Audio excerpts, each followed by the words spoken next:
Let's pray. Almighty God, who in your wisdom and goodness have appointed the offices of leaders and legislative assemblies for the welfare of the society and the just government of the people, we beseech you to behold with your abundant favor us, your servants, whom you have been pleased to call to the performance of important trusts in this republic. Let your blessings descend upon us here assembled, and grant that we treat and consider all matters that shall come under our deliberation in so just and faithful a manner as to promote your honor and glory, and to advance the peace, prosperity, and welfare of our country and of those whose interests you have committed to our charge.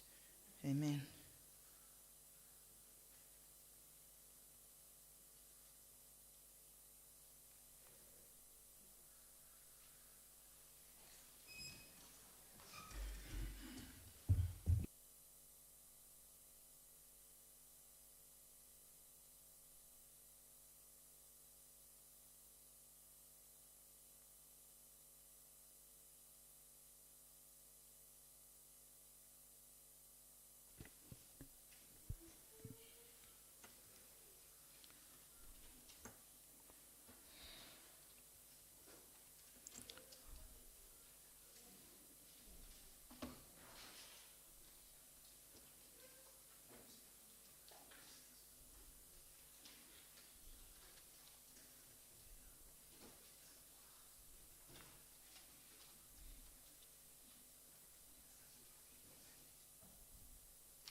Good morning, honorable members.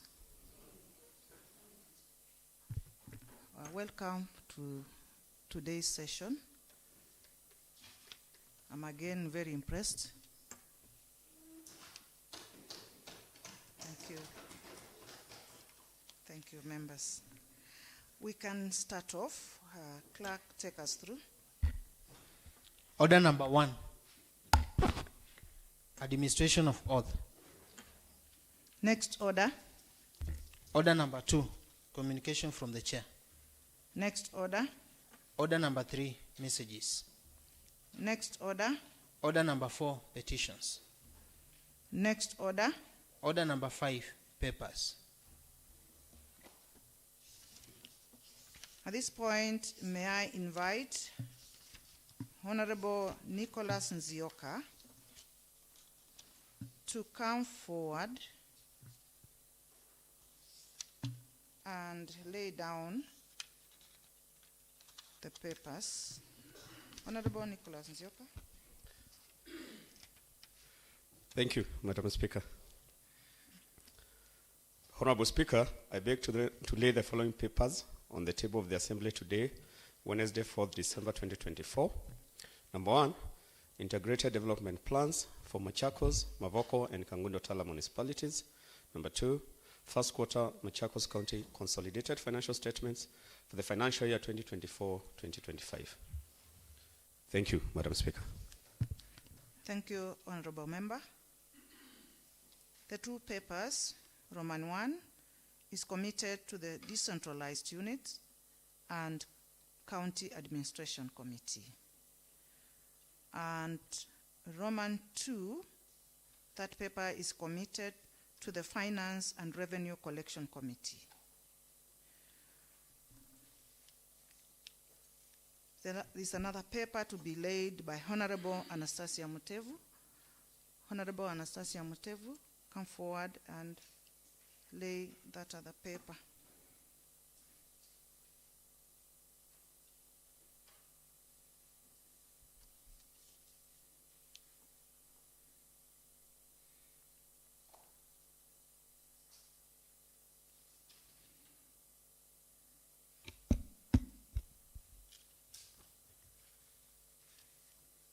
Honorable Speaker, thank you, Madam Speaker. My name is Anastasia Mutevu, nominated by the Wiper Democratic Movement, and I'm nominated the chairperson of the Education Committee.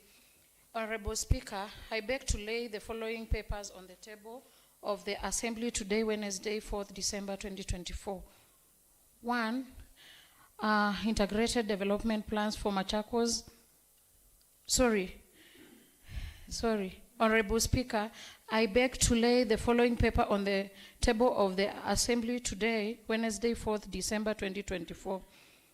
Report of the Education and Social Services Committee on vetting of nominees for the appointment to the Machakos County Bursary Committee. Thank you, Madam Speaker. Thank you very much, Honorable Anastasia. Paper number C is to be laid by Honorable Brian Kisila. Honorable Brian Kisila. Thank you, Madam Speaker. My name is Brian Kisila, Chairperson, Decentralized Units and County Administration Committee. Honorable Speaker, I beg to lay the following paper on the table of the Assembly today, Wednesday, 4th December 2024. Report of Decentralized Units and County Administration Committee on Machakos County Municipalities Integrated Development Plan for the period 2024 to 27. Thank you, Madam Speaker. Thank you very much, Honorable Member. Paper D is to be laid by Honorable Dominic Ndambuki, the Chairperson, Budget and Appropriation Committee.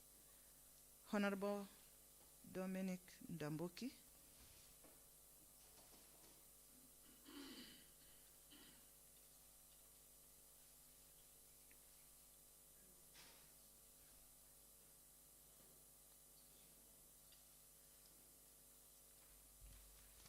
Thank you, Madam Speaker. Madam Speaker, I'll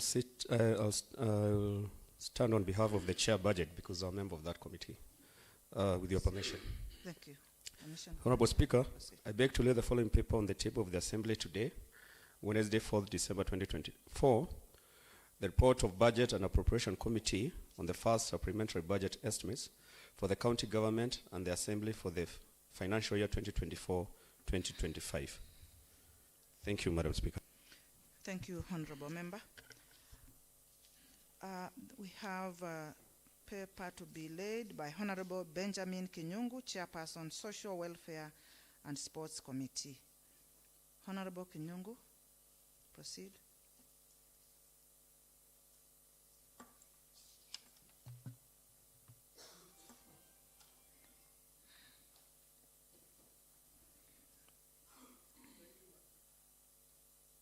Thank you, Madam Speaker. I'm Chule Benjamin, MCA from Lower Kaewa, Kani Ward.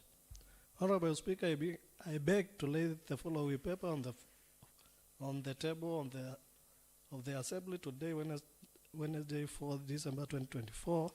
Report of the Social Welfare and Sports Committee on Machakos County Children's Policy. Thank you, Madam Speaker. Thank you, Honorable Member. Next order. Order number 6, notices of motion. On notices of motion, may I invite Honorable Anastasia Mutevu, Chairperson, Education and Social Services Committee, to come forward and give a notice of motion. Honorable Anastasia.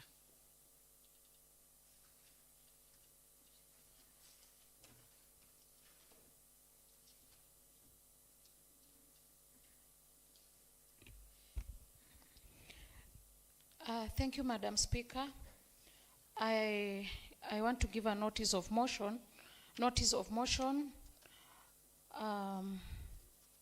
Honorable Speaker, I wish to give notice of motion that this House adopts the report of the Education and Social Services Committee on vetting nominees for the appointment of the Machakos County Bursary Committee as laid on the table of the Assembly on 4th December 2024 and pursuant to Section 4 and 9 of the Public Appointments County Assemblies Approval Act 2017, Regulations 9, Suborder 3 of the Public Finance Management, Machakos County Bursary Fund, Regulations 2019 and Standing Order 190 Suborder 5. This House approves the nomination of the following persons for the appointment of the Machakos County Bursary Committee.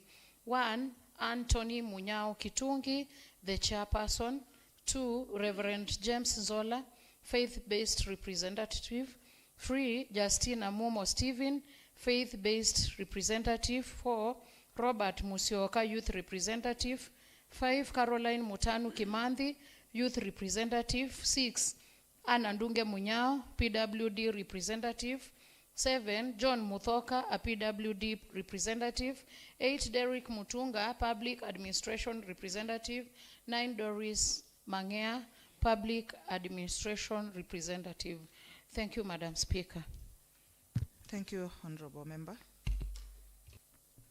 May I invite Honorable Brian Kisila, Chairperson, Decentralized Unit and County Administration Committee, to come down and give notice of motion.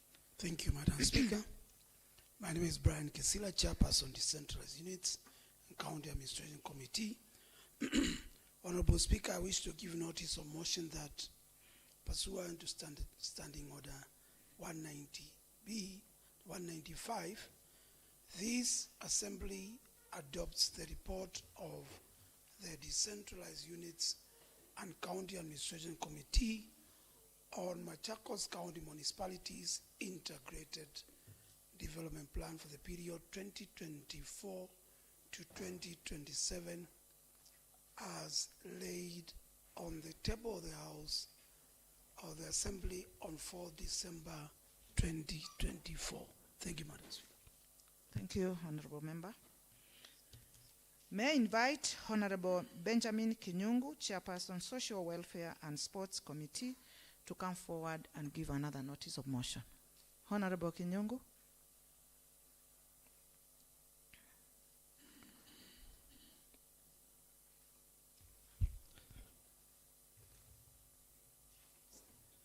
Thank you, Madam Speaker. I'm Chule Benjamin, Chairperson, Social Welfare Sports Committee. Honorable Speaker, I wish to give a notice of motion that pursuant to Standing Order 190 Suborder 5, this Assembly adopts the report of Social Welfare and Sports Committee on the Machakos County Children Policy 2024 as laid on the table of the Assembly on 4th December 2024. Thank you, Madam Speaker. Thank you very much, Honorable Member. I had skipped something, but I think it was for a good reason, because I have seen the Honorable Chairperson concerned walking. Honorable Ndambuki. At this point, may I invite Honorable Dominic Ndambuki, Chairperson, Budget and Appropriation Committee, to come and give a notice of motion.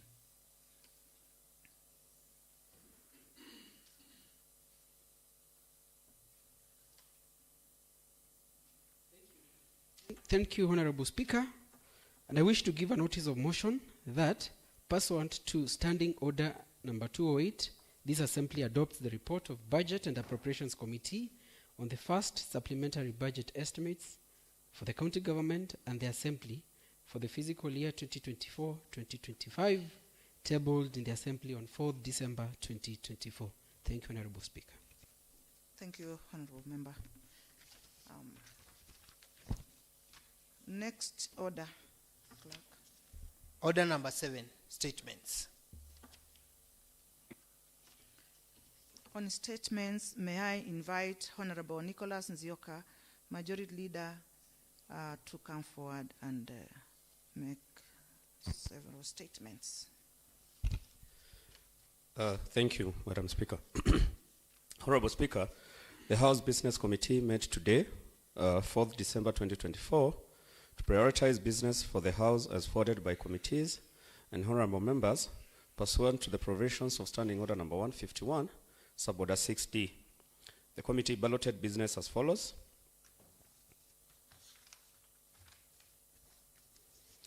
Wednesday morning, 4th December 2024 at 10 a.m. 1. Report on vetting of nominees for appointment to the Machakos County Bursary Committee by the Honorable Anastasia Mutevu. Number 2, report on the Machakos County Municipality Integrated Development Plans for the period 2024-2027 by the Honorable Brian Kisila. 3, procedural motion, shortening of maturity period of the Machakos County Supplementary Bill 2024 by the Honorable Nicholas Nzioka. Number 4, procedural motion, shortening of maturity period of the Machakos County Youth Empowerment Amendment Bill 2024 by the Honorable Nicholas Nzioka. Number 5, the Machakos County Supplementary Appropriation Bill 2024, first reading by the Honorable Dominic Ndambuki. Number 6, the Machakos County Youth Empowerment Amendment Bill 2024, first reading by the Honorable Benjamin Kinyungu. Number 7, report on the first supplementary budget estimates for the county government and the assembly for the financial year 2024-2025 by the Honorable Dominic Ndambuki. Number 8, the Machakos County Supplementary Appropriation Bill 2024, second reading by the Honorable Dominic Ndambuki. Wednesday afternoon, 4th December at 2:30 p.m. Number 1, report on the Machakos County Children Policy 2024 by the Honorable Benjamin Kinyungu. Number 2, Committee of the House on the Machakos County Supplementary Appropriation Bill 2024 by the Honorable Dominic Ndambuki. Number 3, the Machakos County Supplementary Appropriation Bill, third reading by the Honorable Dominic Ndambuki. Number 4, adjournment of the House for long recess by the Honorable Nicholas Nzioka. Thank you, Madam Speaker. Thank you very much, Majority Leader. Next order.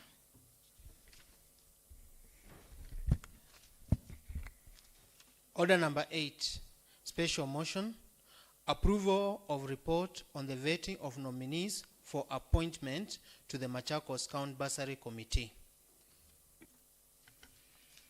On the special motion, may I invite Honorable Anastasia Mutevu, Chairperson Education and Social Services.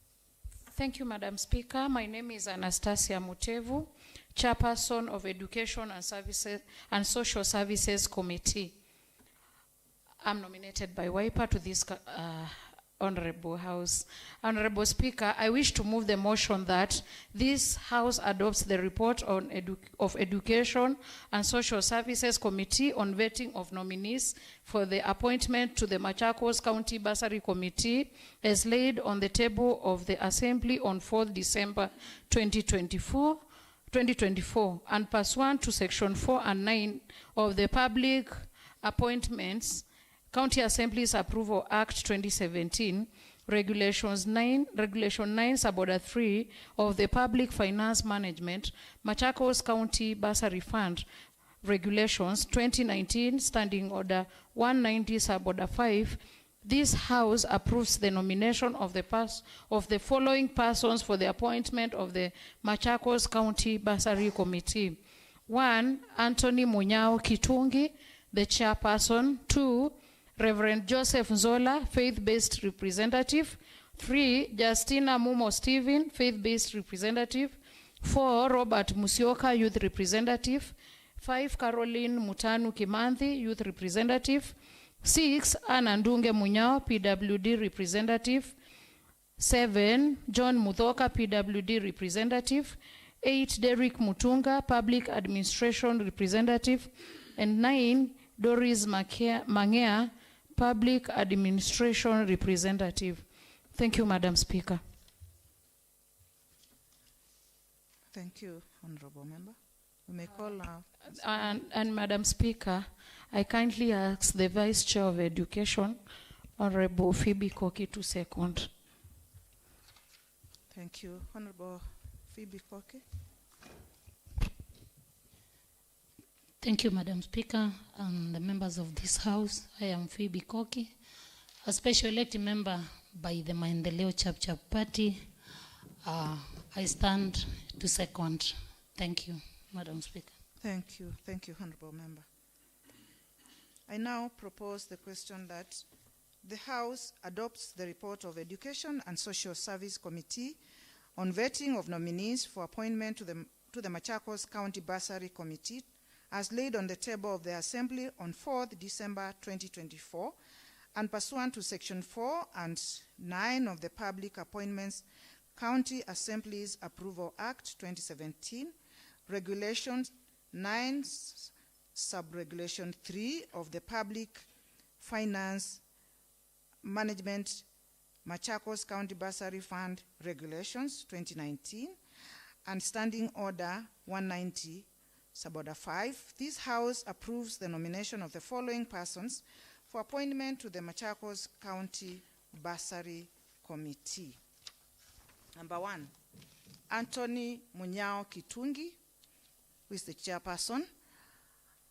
2, Reverend Joseph Nzola, faith-based representative. 3, Justina Mumo Stephen, faith-based representative. Robert Musioka, youth representative. Caroline Mutanu Kimandi, youth representative.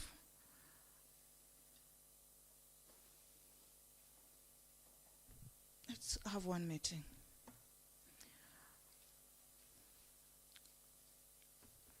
Caroline Mutanu Kimandi, I've said that.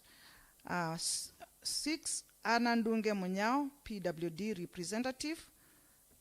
7, John Mudhoka, PWD representative. 8, Derek Mutunga, public administration representative.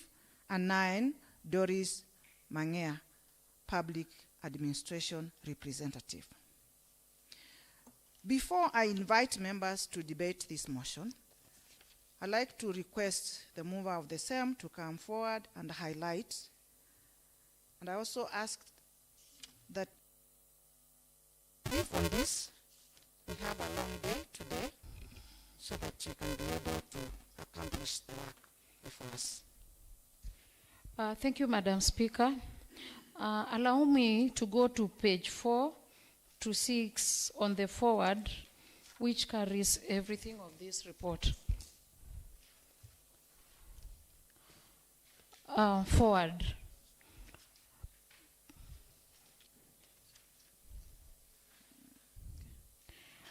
Pursuant to Regulation 6, Suborder 3 of the Public Finance Management, Machakos County Bursary Fund Regulations 2019, the County Executive Committee member CECM, Education and Social Services nominated the following persons for the appointment of the County Bursary Committee.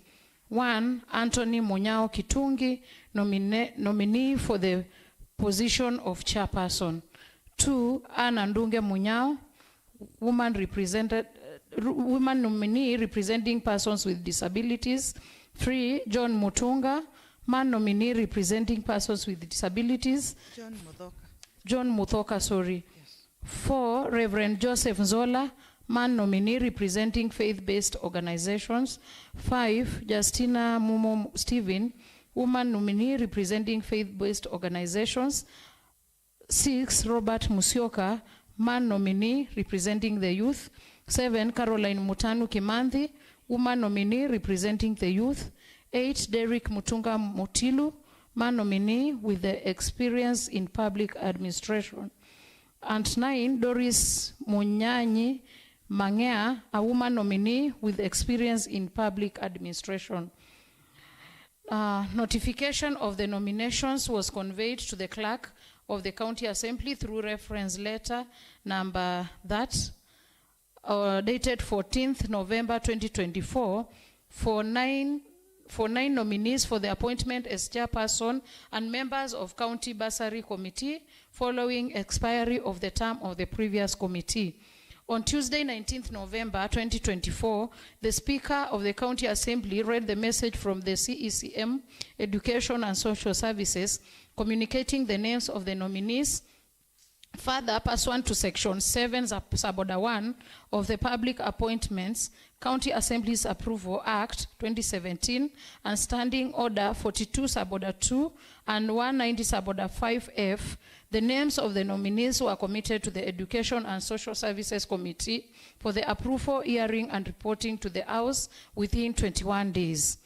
Consequently, and in accordance with Article 196(1) of the Constitution, Section 7, Suborder 5 and 10 of the Public Appointments, County Assemblies Approval Act 2017, and Standing Order 42, Suborder 5 and 6, the Clerk of the County Assembly placed the advertisement in the print media on Wednesday, 20th November 2024, inviting the public to attend the approval hearing and or submit any information or comments on suitability or otherwise for appointment of the nominees. The submissions were to be way of sworn affidavits and delivered to the office of the Clerk of the Assembly. By close of the submission deadline, the committee had not received any memorandum touching the suitability of the nominees for the appointment. In the name of the advertisement, the Clerk County Assembly notified the public that the Education and Social Services would conduct the approval hearings on Tuesday, 26 November 2024 at the County Assembly Boardroom 4A. The nominees approved before the committee are scheduled for the approval hearing in accordance with the provisions of the Constitution, the Public Finance Management, Machakos County Bursary Fund, Regulations 2019, Public Appointments, County Assemblies Approval Act 2017, and the County Assembly of Machakos Standing Orders. Pursuant to Section 7, Suborder 8 and 9, and Section 8 of the Public Appointments, County Assemblies Approval Act 2017, the committee observed the nominees met the requirements of Chapter 6 of the Constitution, demonstrated knowledge on the role of the County Bursary Committee, and the requisite experience and qualifications. The nominees scored above the pass mark of 60% set to the committee by approved for appointment as members of the County Bursary Committee. The nominees are: 1, Anthony Munyao Kitungi as chairperson, County Bursary Committee. Average mark was 94%. Number 2 was Anna Ndunge Munyao as a woman member of the County Bursary Committee, representing persons with disability. Average mark was 88%. Number 3 was John Mudhoka as a man member of the County Bursary Committee, representing PWD, an average mark of 74%. Number 4 was Reverend John Zola as a man member of the County Bursary Committee, representing faith-based organization with an average mark of 71%. Number 5 was Justina Mumo Steven as a woman member of the County Bursary Committee, representing faith-based organizations, average mark of 86%. Number 6 was Robert Musyoka as a man member of the County Bursary Committee, representing the youth, an average mark of 81%. Caroline Mutanu Kimanthi is a woman member of the County Bursary Committee, representing the youth, average mark of 88%. Derek Mutunga is a man member of the County Bursary Committee with experience in public administration, average mark of 89%. Number 9 was Doris Munyanyi Mangea is a woman member of the County Bursary Committee with experience in public administration, mark of 91%. Having conducted the approval hearings for the nominees pursuant to Regulations 9, Suborder 3 of the Public Finance Management, Machakos County Bursary Fund Regulations 2019, Section 4 and 9 of the Public Appointments, County Assemblies Approval Act 2017, and Standing Order 190 Suborder 5F, the committee recommends that the House 1 approves the nomination of Anthony Munyao Kitungi for the appointment of a chairperson of the County Bursary Committee by the CCM Education. Number 2 approves the nomination of Anna Ndunge Munyao as a woman member representing PWD to the County Bursary Committee by the CECM Education. Number 3 approves the nomination of John Mudhoka as a man member representing PWD to the County Bursary Committee by the CECM Education. Number 4, approves the nomination of Reverend Joseph Nzola as a man member representing faith-based organization to the County Bursary Committee by the CECM Education. Number 5, approves the nomination of Justina Mumo Stephen as a woman member representing faith-based organizations in the County Bursary Committee by the CECM Education. Number 6, approves the nomination of Robert Musyoka as a man member representing the youth to the County Bursary Committee by the CECM Education. Number 7, approves the nomination of Caroline Mutanu Kimandhi as a woman member representing the youth to the County Bursary Committee by the CECM Education. Number 8, approves the nomination of Derek Mutunga as a man member with experience in public administration to the County Bursary Committee by the CECM Education. Approves the nomination of Doris Munyanya Imangea as a woman member with experience in public administration to the County Bursary Committee by the CECM Education. The committee is appreciative to the offices of the Speaker and the Clerk of the County Assembly for the support accorded during the exercise.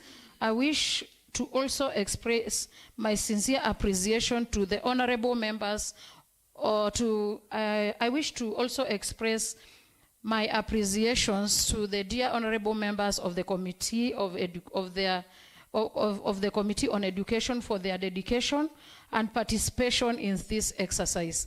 On behalf of the Education and Social Committee and pursuant to Regulations 9 Suborder 3 of the Public Finance Management, Machakos County Bursary Fund, Regulations 2019, Section 9 Suborder 1 of the Public Appointments, County Assembly's Approval, Act 2017, and Standing Order 17, Suborder 6, it is now my duty and privilege to present to the House the report of the Education and Social Services Committee of the Third Assembly on the vetting of nominees for appointment to the County Bursary Committee. Thank you, Madam Speaker. Thank you very much, Honorable Member.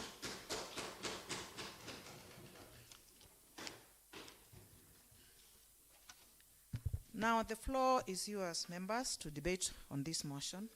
Honorable Ndawa.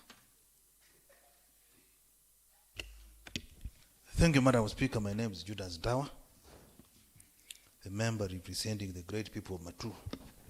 Honorable Speaker, before I give my sentiments on the business before the House, I want to remind my colleagues that today so many papers were laid, many motions are yet to be moved, and if we are not careful, we may leave here by midnight.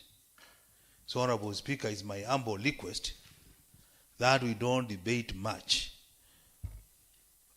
If I debate on this motion on the appointment of the Bursary Committee, I may opt to skip the other one and give another member an opportunity, so that at least we can be able to conclude the business in the order paper in good time. Coming to the business before the House, Honorable Speaker, I want to applaud our most able chair, together with the committee members, for coming up with this noble, brief and self-explanatory report. Honorable Speaker, as we are all aware, a committee at work is assembly at work. And Honorable Speaker, from what we have heard from the chairperson, they went ahead and gave opportunity for anyone with contrary opinion against any of the nominee. And from the report, Honorable Speaker, it is evident nobody came out to either oppose any of the nominees. Again, Honorable Speaker, members of public were notified of the public hearings. And if they were given an opportunity to come, in case somebody had a contrary opinion, he or she ought to have come. So, Honorable Speaker, the committee has done a commendable job. They have given us the relevant regulations to support their report. So, Honorable Speaker, I support the report and request my fellow colleagues to also agree with the report so that we can move forward. Thank you, Honorable Speaker. Thank you, Honorable Member. And I made the similar appeal that we don't take a lot of time on one issue because we have a long, long day. So members, Honorable Majority, I'll give you an opportunity. Thank you, Madam Speaker. I echo the sentiments of the Honorable Minority Leader and also wish that we pass this report because the committee that is being for the bursary is very critical. It will ensure that the elected members and also, of course, the nominated members dispense with the issue of bursaries as early as it is possible because there are so many kids there out who need this bursary. I also want to commend the chair, and I would be, when I sit in the selection committee, I think I would be happy to join her committee. It is for the first time that I've had a chair call members of her committee my dear honorable members. So I would want to join your committee. That is a very powerful word. So I beg that you put the question, members, if you agree, we dispense with this matter. Thank you, Madam Speaker. Thank you, Honorable Member. Honorable Mwanga had requested Mwanga earlier. Then you can. It is important that members come you after him. listen carefully to the Speaker. Yeah. Madam Speaker, I'm a member of that committee, and I stand here to beg and plead with members. And I also appeal to them. We pass the report as it is. Thank you, Madam Speaker. Thank you. Honorable Ngunga. Thank you, Madam Speaker. I'm sorry, Mwanga and Ngunga are synonymous, though they represent different people. The man standing now is Honorable Ngunga. Madam Speaker, while I want to agree with the report, I have a few maybe issues that I want to raise so that you can guide the House, so that for the purpose of posterity, when we are nominating members to boards, we might as well be properly guided. Madam Speaker, I note with concern that nominee number 1 is a man that is known to myself, and that this is a principal of a school that comes from around here. I don't know what the law says about a chairperson or a member nominated to a board like this, where the same person is still serving actively in the government. Madam Speaker, I don't know, but this will stand to be guided, and I think it will also need to go to record, because I think this can easily conflict the member. Assuming that these nominees for bursaries will have to go through this committee, Madam Speaker, I'm persuaded to think that the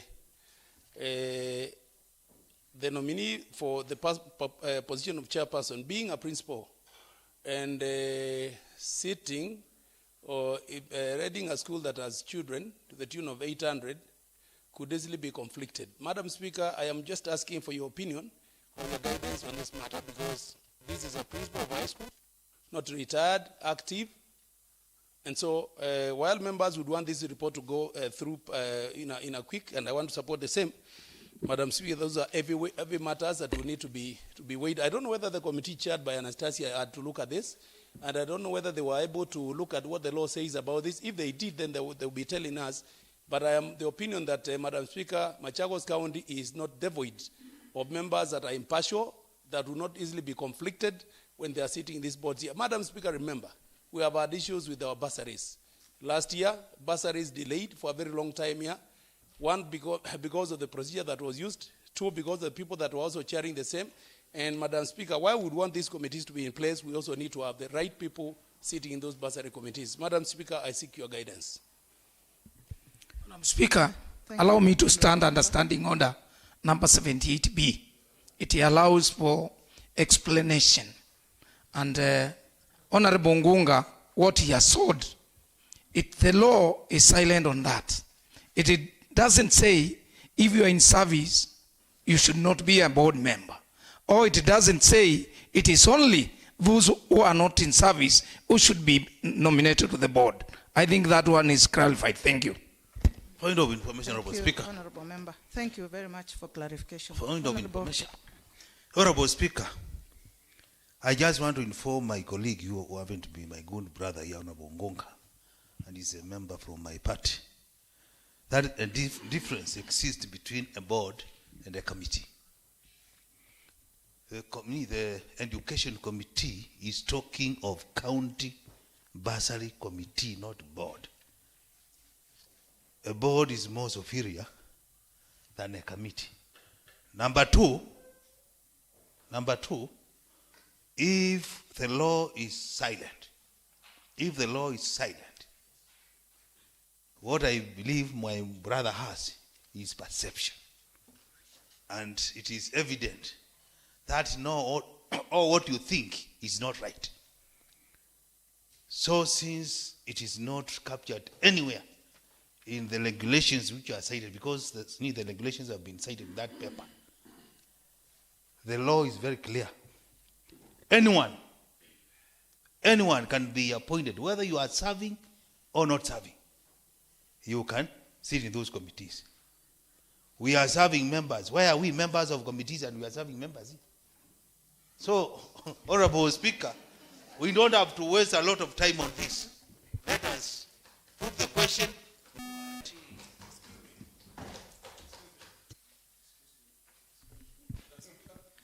Honorable, I want see, to make a ruling on the matter. Yeah, when I stood up, Madam Speaker, I asked for your guidance. I did not ask for their opinion. They are giving their opinion. Mheshimiwa Mwanga here is pleading with the question. The question here is, what does the law say? He says there is no law. In Kenya, we have no position that is not lawful. I was only asking, Madam Speaker, from your guidance. When you give us guidance, that becomes law. I want to seek for your guidance on this position. Point of order, Madam Speaker. I was not asking for a position of debate because the debate has already been Point of order, Madam Speaker. Excuse me, Madam Speaker, protect me. Point of order, kindly, Madam Speaker. The point of contention Yes, on this committee. I have gotten your point. Yes, Madam Speaker. And it is what your guidance that I want. Madam Speaker, allow me for a point of order, please. Yes. Thank you, Honorable Member. Honorable. Yeah, thank you. Madam Speaker, I think the Honorable Member is a ranking member in this county assembly, number one. And being a fact that is talking of a law, then he should also be respecting the same law that he's talking about. Madam Speaker, I think the Honorable Member is not in order to debate twice in the same motion. Madam Speaker, thank you. Madam Speaker, point of information. Madam Speaker. Point of information. Thank you, Madam Speaker. The Honorable Ngunga started by saying the person being nominated or being considered for nomination is a person known to him. That in itself is a conflict of interest, I think, on this matter. Thank you, Madam Speaker. Madam Speaker, I think we need to raise above these petty issues here. I have raised a very pertinent issue, Madam Speaker. I have said that Kitungi is the principal. To guide. Yes, I want you to guide. This is not the opinion that I'm seeking. That's what I'm wanting to do right now. Please, kindly, and let us raise above this Mheshimiwa majority. The fact that I'm not to honorable. Please address the Honorable Speaker. Does that conflict me? Please address the Honorable Speaker. Yeah, Honorable Speaker, that does not conflict me. On this matter. Thank you, Madam Speaker. But knowing somebody does not conflict me. It's just the information that I bring to the House. I understand, yes. Honorable Member. Yeah.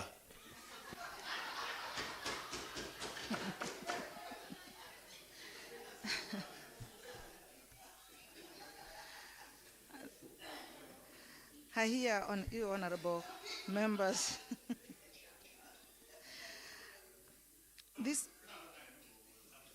This matter has been looked even by the committee that was handling the matter. But if I have to guide from the law that I am holding, is that this is a committee, it's not a board, and the requirements of a chairperson who the Honorable Ngunga has raised an issue about is given by the regulations.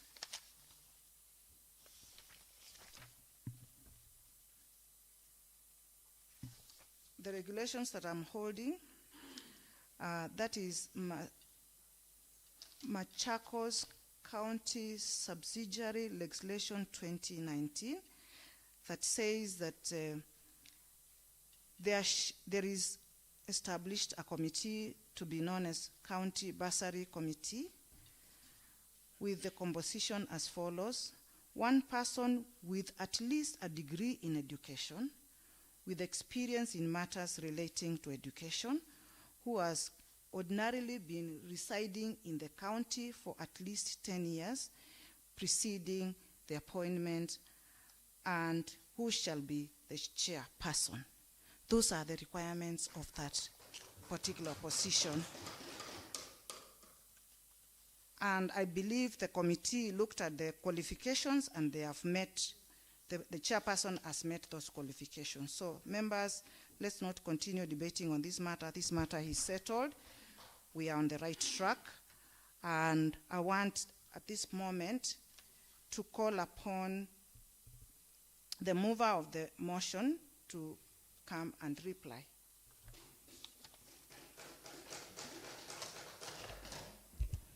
Thank you, Madam Speaker. First, allow me to congratulate my dear ABO committee for the for their dedication. Actually, I'm so humbled because all those days that we were vetting these members, I didn't lack quorum. So the Committee on Education, I really, really appreciate you so much, and even our clerks and the staff who we worked together. We also had a legal department when we were doing all this.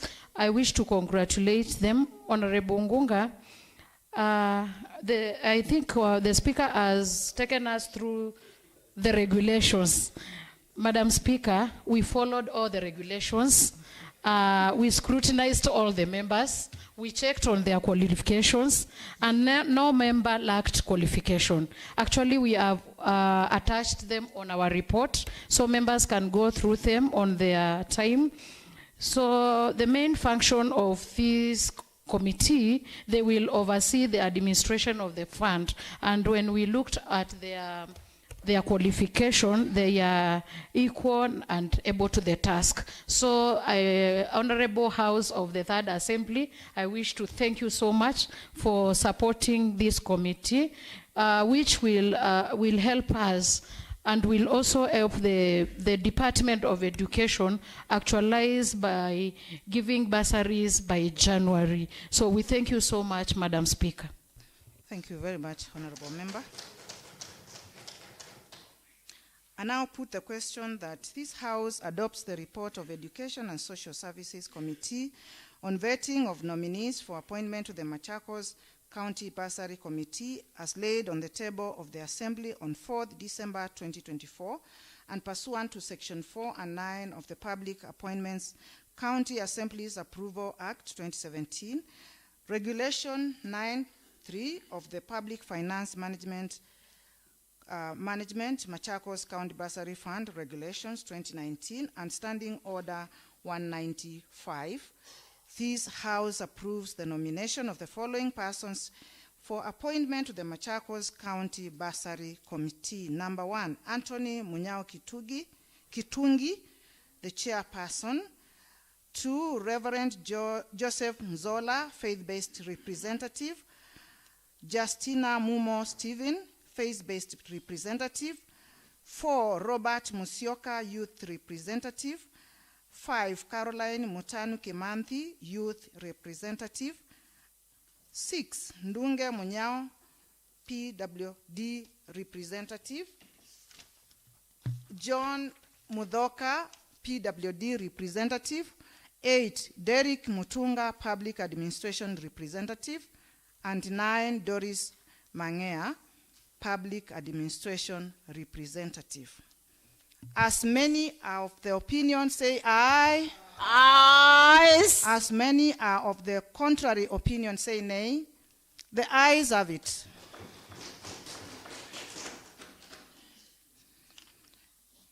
Thank you, members. Next order.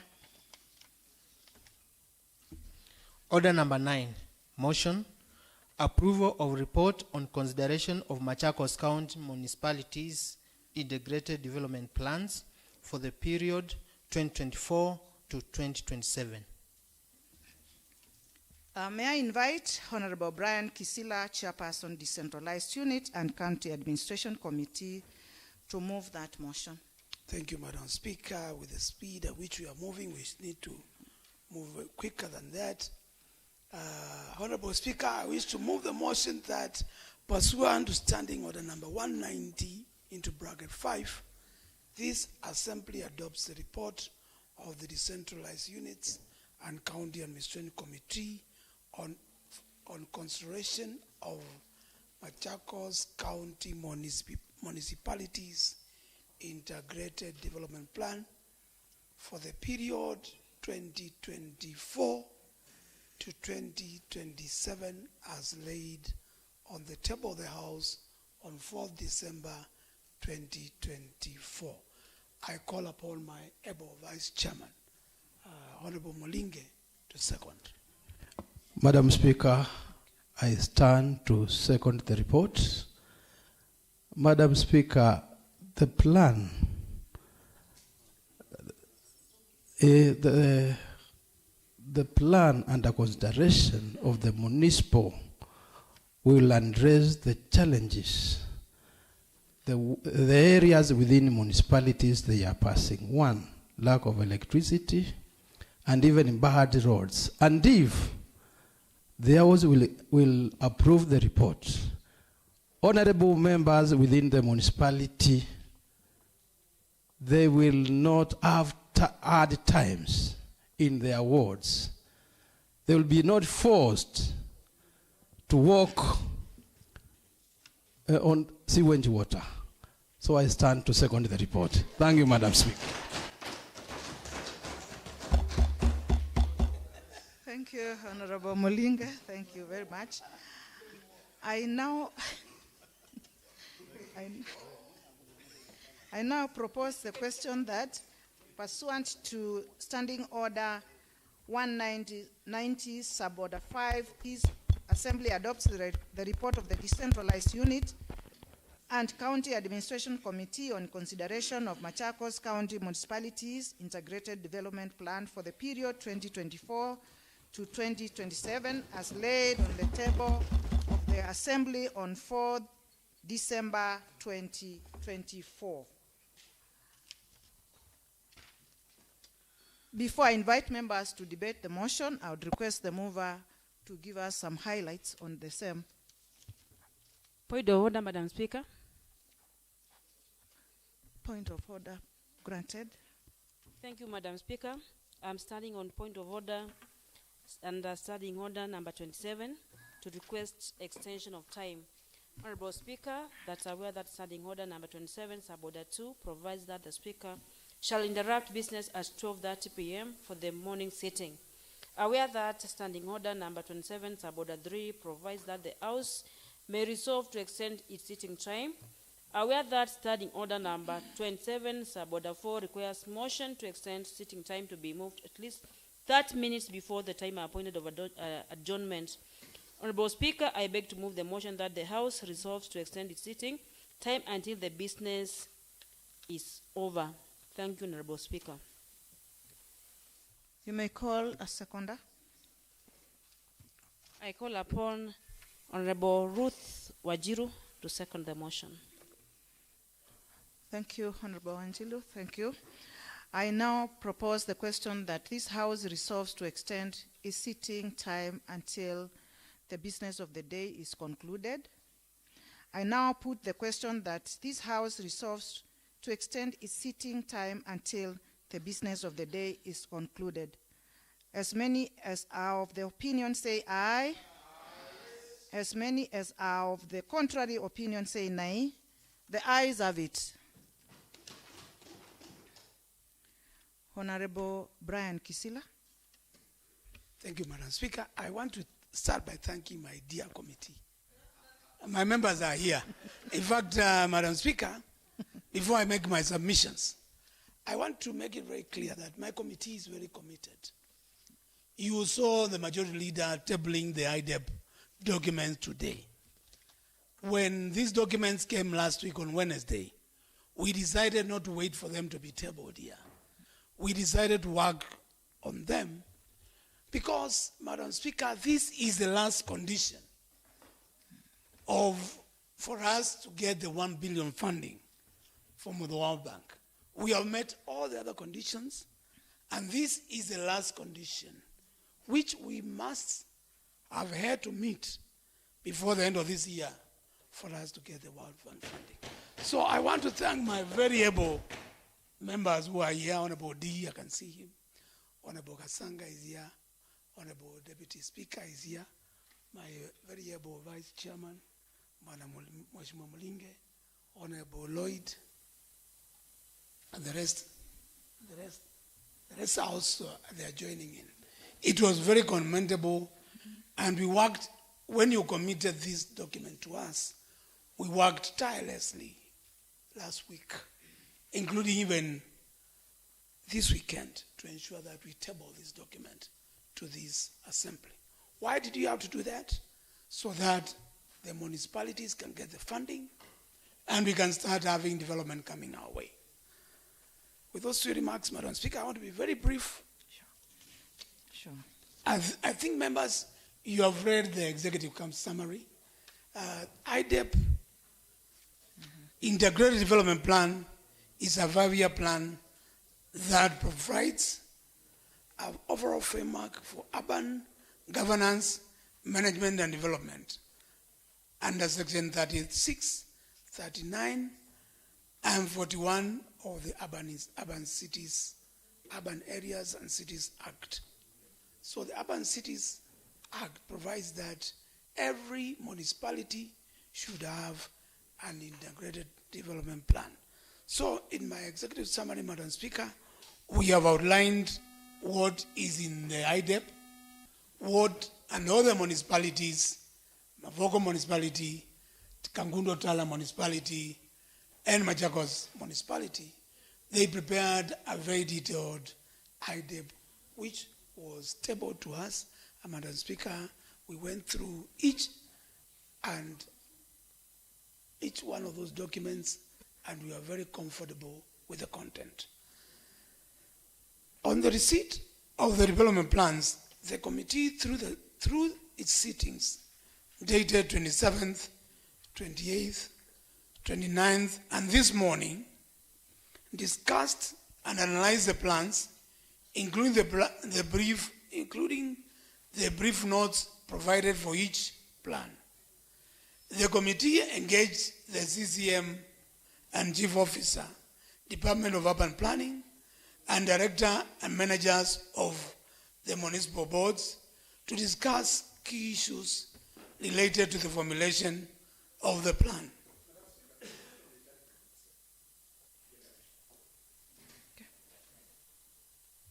Madam Speaker, there is a saying that what has been agreed by the whites, the Indians will only follow. Madam Speaker, the chair actually doesn't need even, I need your guidance. You already saw it that we are running short of time. The honorable members has told that we don't pass this report, the municipalities will lose 1 billion. Sure. If the whites have already made a decision, what are we doing here as Indians? The blacks. What are the blacks doing here? No, Madam Speaker. Thank you. Madam Speaker, please. It is very important that you understand. We are talking about World Bank funding. As much as you want us to pass the document in a hurry, please realize the minimum condition for IDEP is very detailed, and it incorporates the following. And I want us to quote: evidence of the approval of IDEP by the County Assembly via minutes, extract of answer report, and evidence of minutes letters submitting the IDEP to the County Assembly. Our answer report, will go to the World Bank. So please just bear with me 5 minutes so that this document does not come back to us and we lose the funding. Please just bear with me. 5 minutes, I'll be done. All right, can proceed. Each of the integrated development plan is divided into various chapters in which the following aspects, as provided by Section 40 of Urban Areas and Cities Act 2011, has been covered. And members, you can go through those details of those topics which are in that document. Madam Speaker, it is important that I take you through the municipalities themselves. And point number 2.2, conferment of municipalities. Honorable Speaker, Section 9 of the Urban Areas and City Act 2011 provides the conferment of municipal status whereby the county governor may, on the resolution of the county assembly, confer the status of a municipality to a town that meets the criteria set out in subsection 3. Pursuant to this provision, Machakos, Kangundo, Tala towns were conferred to municipal status as approved by the County Assembly on 26 June 2018 and assented by His Excellency the Governor Mutua on 28 June 2018. Guided by Section 12, the Urban Areas and Cities Act, a board for each municipality was constituted. Since then, the World Bank has been funding municipalities under the Kenya Urban Support Program, KUSIP, which is a conditional grant with a specific program operational manuals. It is important for members, especially Mheshimiwa, my minority leader, and other members to realize the process of conferment of other towns to municipal status is ongoing. These urban areas include Matu, Kidhimani, Mwala Makutano, Masi, Kadhiani, Mitaboni, Masinga, Kiva, and Kalakala. Our Excellency the Governor has appointed ad hoc committee to look into the establishment of the new municipality, and they are coming to awards anytime. Lastly, Madam Speaker, I want to read the committee observations. Honorable Speaker, the committee observed the following. 1.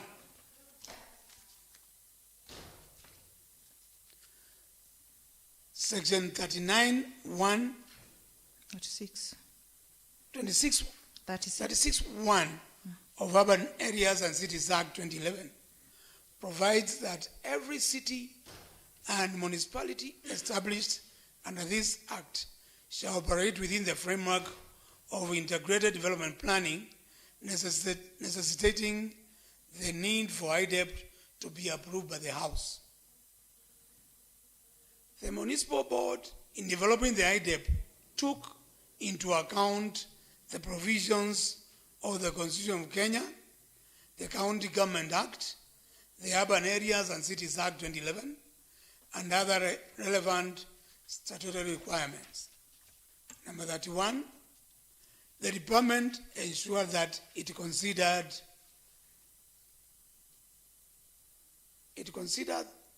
the County Integrated Plan, CIDP, Machakos ISUDP, the Machakos New Towns LPDP, and National Plans NSP, International Goals and Standards.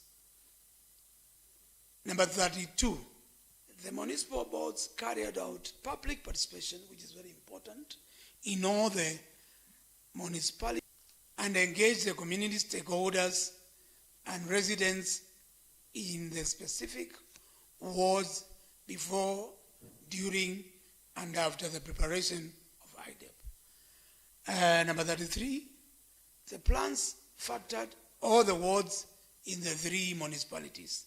Number 34, the strategies identified will address the urbanization within the municipalities, as well as key gaps caused by pressure for resources due to rural-urban migration. Recommendations. Honorable Speaker, Article 184 and 185 4 of the Constitution provides that the county assembly may receive and approve plans and the policies for the management and exploitation of county's resources and the development and management of its infrastructure and institutions. Number 36, pursuant to the above provisions, read with Section 41(3)(b) of the Urban Areas and Cities Act 2011 and Standing Order number 195A and B, the committee recommends this House approves the Machakos County Municipalities Integrated Development Plan, IDEP, for the period 2024 to 2029. Thank you, Madam Speaker. Thank you very much, Honorable Member. It's the turn of the House to debate the matter. Honorable Maitha. Thank you. Madam Speaker, I want to be very brief on this matter. I want first and foremost to congratulate the Chair and his able committee, and most importantly, the county government of Machakos and the stewardship of Her Excellency Governor Wavinya Ndeti, one for being in a position to secure this funding. Madam Speaker, if the second assembly member seated here would attest, the work that was done in municipalities by the World Bank funding today, Madam Speaker, is commendable. If you go to, you just go around Machakos town, you go to Tala, you go to Mavoko, and actually by extension, even some wards that also benefited from the project, Madam Speaker. This World Bank funding is a game changer in our municipalities. And it is my prayer that even the upcoming municipalities will soon be tabled in this House so that they can be approved by the Assembly, so that they can also enjoy that funding, Madam Speaker. With $1 billion shillings coming to Machakos County, Madam Speaker, we are going to change our towns, and the mess that we are experiencing currently, Madam Speaker, is going to change our towns. So I implore this House that of importance is to ensure that once these funds are received in the county, we ensure that they go straight to the purposes that have been intended for, Madam Speaker. I want to be guided even by what we did with the Environment Committee under the FLOCA funding. Madam Speaker, we've seen tremendous projects coming into our wards through FLOCA. And if World Bank is going to add more benefits to this, then so be it, Madam Speaker. So we want to thank the donors and assure them that as an House, we'll ensure that once these funds are received by the county government of Machakos, they will go to the intended purposes to achieve the intended goals, so that even next year, if the amount that is coming is $1 billion, maybe the donor will even think of giving us more funds so that we can enhance and improve the livelihoods of their people. I support this, God. Thank you. Thank you very much, Honorable Member. Honorable Minority. Thank you, Madam Speaker. I promised to skip one business, but I believe this one should not be skipped by somebody who leads a ward which has been mentioned in the report. Honorable Speaker, I want to thank my brother, Honorable Brian Kioko Kisila, for coming up with a very, very elaborate and brief report together with the committee members. The report is excellent. Honorable Speaker, the issue of municipality is going to be the game changer for this county. And Honorable Speaker, as members are aware, and you are also aware, our governor was awarded as a governor who has spent donor funds in the right way. He was given position 2. She was given position 2 countrywide. So we want to commend her, and I believe once we get this $1 billion, we are going to move now from position 2 to position 1. Honorable Speaker, my humble application to the committee and also the office of the governor is to jumpstart the creation of the newly proposed municipalities.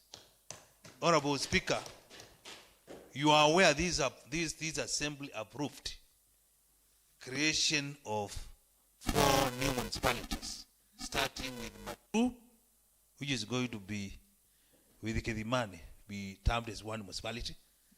Again, Honorable Speaker, Mwala and Masi, I also propose those two towns to be another municipality. We have Ekalakala, Masinga and Keva, another municipality, then Metaboni and Kadhian. Honorable Speaker, I'm very sure with the existing three, if we get an additional of 4, we are going to be next to Kiambu. Kiambu County is the only county which can tell us, or which can say, the importance of having many municipalities.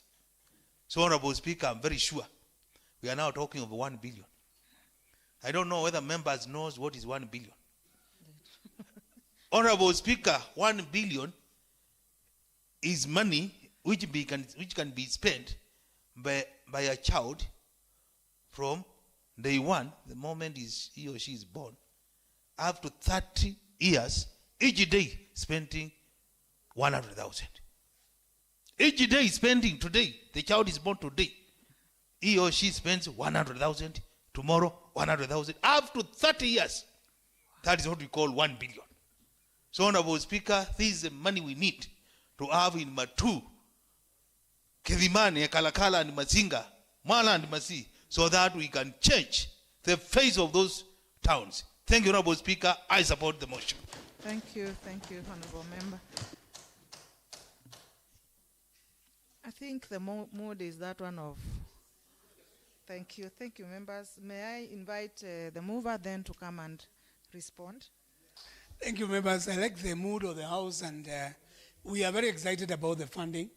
I'm also happy that Mwandwiki has come at the right time to hear that we are unlocking 1 billion funding, so you can go and talk to your electorate and tell them that we are going to pump a lot of money in your ward, and they don't have to take you through water again. Madam Speaker, I just want to make a small correction on the motion. It was 2024 to 2029. So that's just that small correction, because this document is going to World Bank, and the report is written, the motion itself. 27. They made a mistake on the motion, but the report is reading very clearly 2024 to 2029. So, members, thank you very much. This is a lot of money coming to our county. Our Excellency the Governor is very keen, was very keen on us passing this IDEP today, because we are among the first counties to pass IDEP, those who are qualifying for World Bank funding. In fact, we are the first one to pass, meaning that we will also be the first one to get the funding. And when this money comes, it is going to transform our municipalities and also the new municipalities which are coming on board. So, Madam Speaker, I thank members for turning up in big numbers to pass this very important document. I also want to thank the county executive, member Honorable Ganga is very able chief officer, CC Maureen, and very able director of urban and development called Mr. CTNA, and my very able committee for a very good job you have done. I'm very proud of you. Keep it up. Thank you. Thank you. Thank you very much, Honorable Brian. I now put the question that, pursuant to Standing Order 1990, Suborder 5, this Assembly adopts the report of the Decentralized Units and County Administration Committee on consideration of the Machakos County Municipalities Integrated Development Plans for the period 2024 to 2029, as laid on the table of the Assembly on 4th December 2024. As many as are of the opinion say ayes. Aye. As many as are of the contrary opinion say nay. The ayes have it.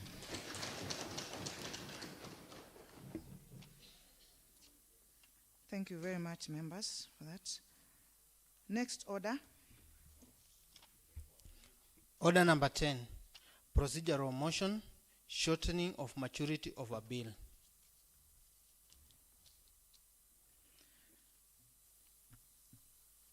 Honorable Nicholas Zioka, as he left Honorable Minority, I invite you to come and take us through that motion.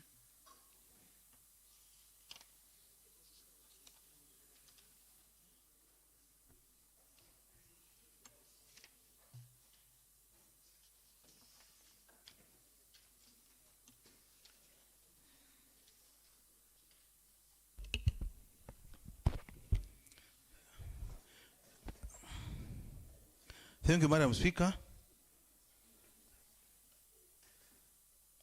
Honorable Speaker, I wish to move the motion that pursuant to Standing Order number 116, this Assembly resolves to shorten the time for introduction of Machakos County Supplementary Appropriation Bill 2024, Kenyan Gazette Supplement number 12, Machakos County Bills number 6, from 7 days to 5 days, to ensure that the bill is approved on time. Thank you, Honorable Speaker. I call upon Honorable Ndalana, who happens to be a member of the Budget Committee, to second that motion. Thank you very much, Honorable Member. Thank you, Ndalana. Madam Speaker. I do support my minority leader. Thank you. Second. Honorable Dalana, it was seconded. Yeah. It was seconded. I second the motion. Thank you. Thank you, Madam Speaker. Thank you very much. Osana, Osana. Amen.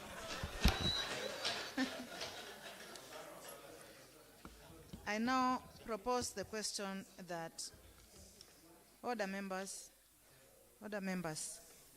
I now propose the question that pursuant to Standing Order number 116, this Assembly resolves to shorten the time for introduction of Machakos County Supplementary Appropriation Bill 2024, Kenya Gazette Supplement number 12, Machakos County Bills number 6, from 7 days to 5 days to ensure that the bill is approved on time.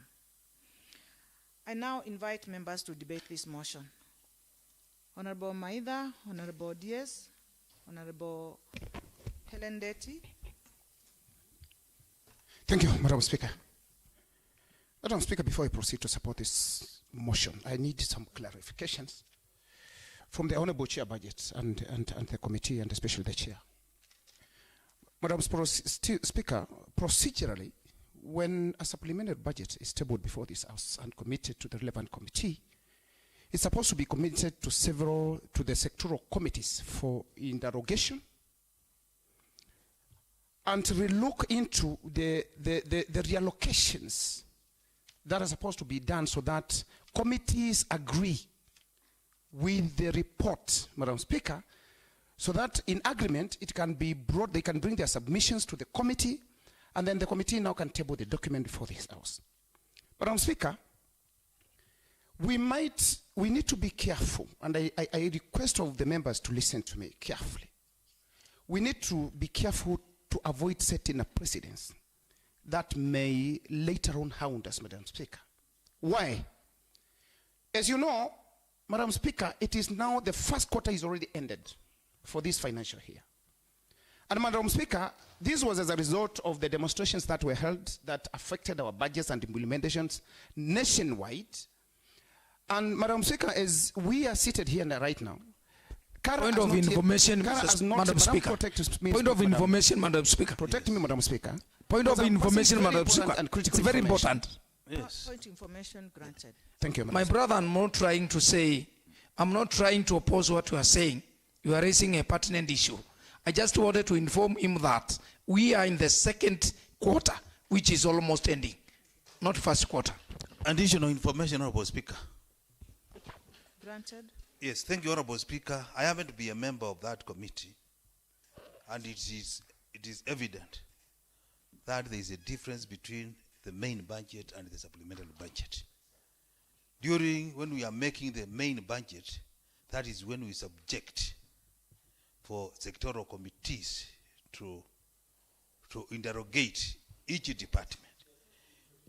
But during supplementary budget, the only docket is handled by the budget committee. Honorable Speaker, I want to inform my colleague here that we are due to get the second supplementary budget, which is going to have the effect of CARA and the suspended finance bill. During that time, because some things have been reduced, Point of order, Madam that is the Speaker. time Point of we'll be order, Madam able Speaker. to take it to the sectoral committee. Thank you, Honorable On a Speaker. point of information, let him Yes, I find, Madam Speaker, if you allow me, I'm finding the leader of my minority quite disorderly because in this matter, because he's the mover of the motion. He had the time to even guide the House on the matters that they're raising, and the member, Honorable Dominic Womodwane, was on his floor. He was not even done with his presentation, and he's waking up to guide the House otherwise. Madam Speaker, I'm pleading that you guide the House properly, so that when a member is on the floor, he is given time to finish his submission, so that another member can be able to interject. And to Mheshimiwa Mwanga, we don't have a brother here. That is Honorable Member for Mudhwani. I think we are falling short of standards in this House. Language is becoming unparliamentary. When members are waking up and calling each other street names, Madam Speaker, I think we need to desist from that. Members of the public, actually this debate is live. And so we need to also be orderly. Madam Speaker, therefore, guide the House properly so that we'll be able to dispense duties in the right way. Thank you, Madam Speaker. I just want to comment on the issue of when a member stands up on a point of information. Honorable Ngonga, listen to this. They are just giving information. They are not interjecting for no apparent reason. They are raising an issue. I see nothing wrong with Honorable Ndawa just giving that information. Thank you. So, Honorable Maitha. Madam Speaker, I received all the points of information with open hearts. And an important issue has been raised, Madam Speaker, by the Honorable Ngonga, that we need to avoid losing the standards of this House. And as I conclude, I will say something about that. Madam Speaker, it's now the Honorable Member, Mheshimiwa Ngonga, has said that we are in the second quarter, which is coming to an end. And honestly, Madam Speaker, the honorable members, especially the elected members seated in this assembly, I don't think there is any who can attest there are even projects that can be matched with an ending of a second quarter in a financial year.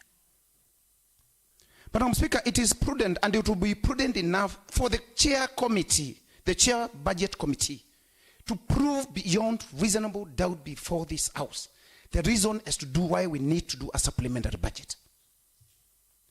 Madam Speaker, in another session, it was alluded that we are doing a supplementary budget to pay contractors who have already done works so that we may do justice to them. Madam Speaker, I still need also a question answered to that effect, because the contractors we are talking about, or about the works done, we are 2023-2024 financial year. That means if we are going to supplement funds for 2024-2025 financial year, then we might end up, Madam Speaker, without having any project done in any of the wards, considering that we have a quarter remaining for the financial year to end 2024-2025, Madam Speaker. So we need the chair budget committee to come out clear and explain to us, what are we supplementing for? Because if, unless any member in this House, Madam Speaker, can attest to a project in the ward, then we need to know what are we supplementing so that we proceed and do a supplementary budget, Madam Speaker. Thank you. Madam Speaker, I think the honorable member maybe should have waited for the actual motion to come rather than now debating the actual motion. The motion at hand, Madam Speaker, is only reducing of days from maturity of the bill from 7 days to 5 days. And Madam Speaker, I think that is the only area where we should be debating on. On the issue that he has just raised, Madam Speaker, I've consulted with the standing orders. Madam Speaker, standing order number 206 talks of the presentation of budget estimates and committal to committees. And that's where the House or sectoral committees budget should be submitted to sectoral committees, Madam Speaker. Standing order number 208 talks about 208, Madam Speaker, talks about the procedure on supplementary estimates, and the committee, Madam Speaker, has followed all that. So, Madam Speaker, it's my humble request, if allowed, because of time limits, let the members debate on the shortening of maturity period for the bill, Madam Speaker, so that we may be able to proceed. Thank you, Madam Speaker. This is the ruling. As it is at this moment, we are handling a motion to do with shortening of the period from 7 days to 5 days. And I suggest that we restrict ourselves to that. Then when the motion is tabled, Honorable Maida, you can now come up with those suggestions that you're putting. We're asking, Madam Speaker, what we have been asking is what is not being done. We're asking the mover of the motion to explain to the House here. We get to understand. What does it mean, 7 days and 5 days? What is going to be done within the 5 days that could not be done in 7 days?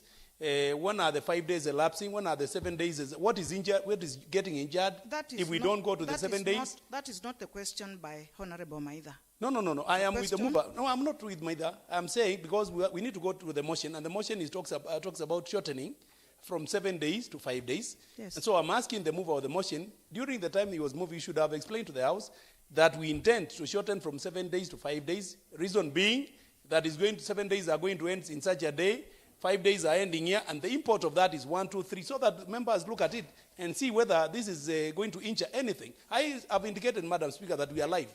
And so it's also important that the members of the public do not see like tunalalia kazi yetu. Why are you rushing things? We need to know the importance of why we are. Mheshimiwa, I think that is important. Don't you find it important? He can respond. When it comes to respond, you can mention why we are shortening the period and the reasons behind it. Yeah, so let's proceed. Sorry?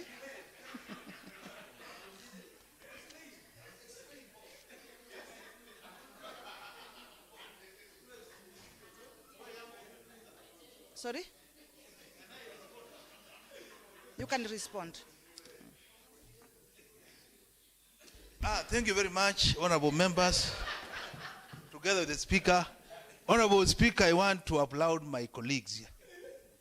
For the last 1 week or 2 weeks, the Assembly has now proved that we have a valid county assembly of Machakos. Because the way members are vibrant, that one shows things are moving in the right direction. Honorable Speaker, as you are aware, this is Cultural Week. And one problem we have in our area, that is Machakos and Cumberland, we don't value our culture. You go to Kikuyu land, they will do burial from St. Juan after the last stage using their mother tongue. You go to Luoland, they do the same. But as here in Okamba, Honorable Speaker, we don't value our culture. And since now this is Cultural Week, Honorable Speaker, we have decided to move this motion. We shorten the life of that supplementary budget from 7 to 5 so that we can create time for these honorable members to travel and join their colleagues at Taita Taveta to mark this Cultural Week so that we are not seen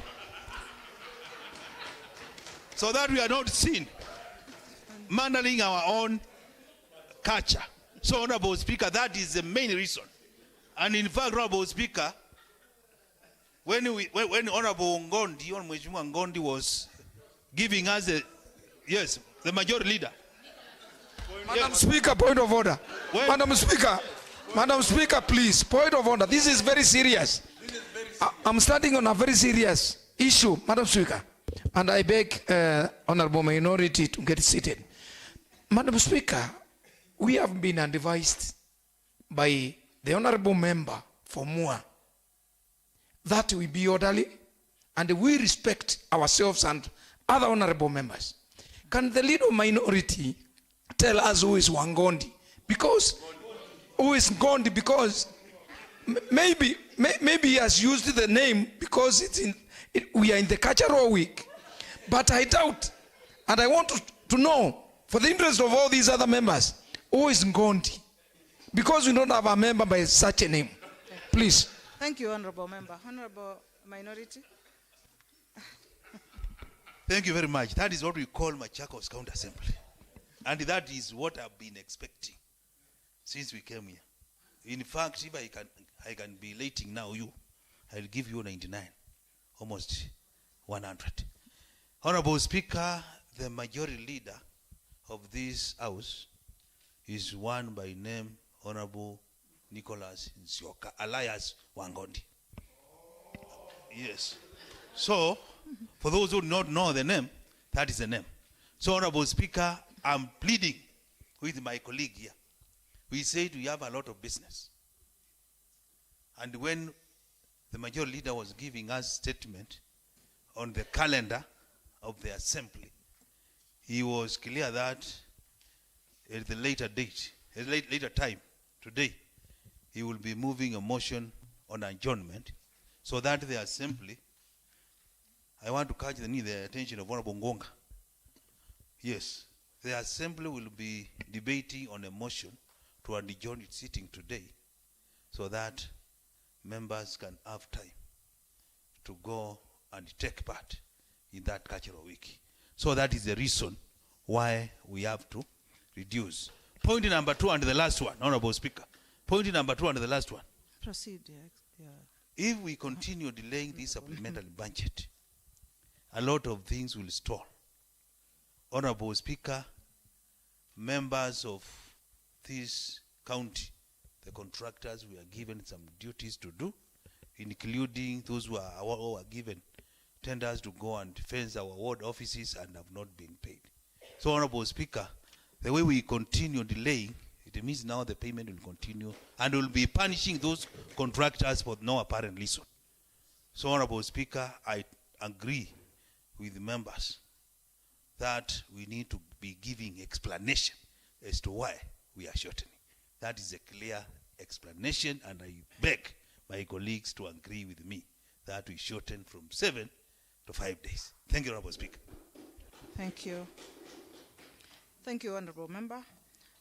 I now put the question that pursuant to Standing Order number 116, this Assembly resolves to shorten the time for introduction of Machakos County Supplementary Appropriation Bill 2024, Kenya Gazette Supplement number 12, Machakos County Bills number 6, from 7 days to 5 days to ensure that the bill is approved on time. As many as are of the opinion say ayes. As many as are of the contrary opinion say nay. The ayes have it. Thank you, members. Next order. Order number 11, procedural motion, shortening of maturity of bills. Again, I invite the Honorable Minority Leader to come and take us through this procedural motion. On behalf of Honorable Nicholas Nsioka.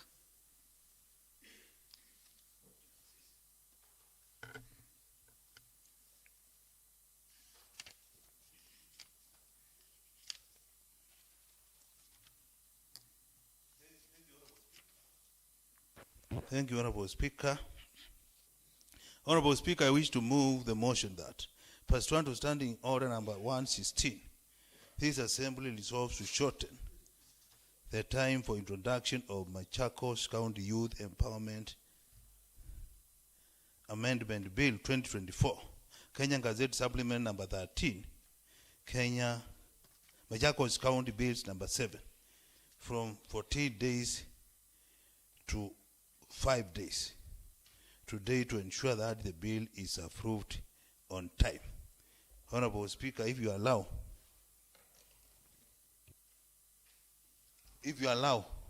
to appoint the same the occurrence of the same question. Honorable Speaker, as you are aware, we allocated funds for our youth. And in absence of this bill, Honorable Speaker, we may not be able to assist our youth to benefit from this kit.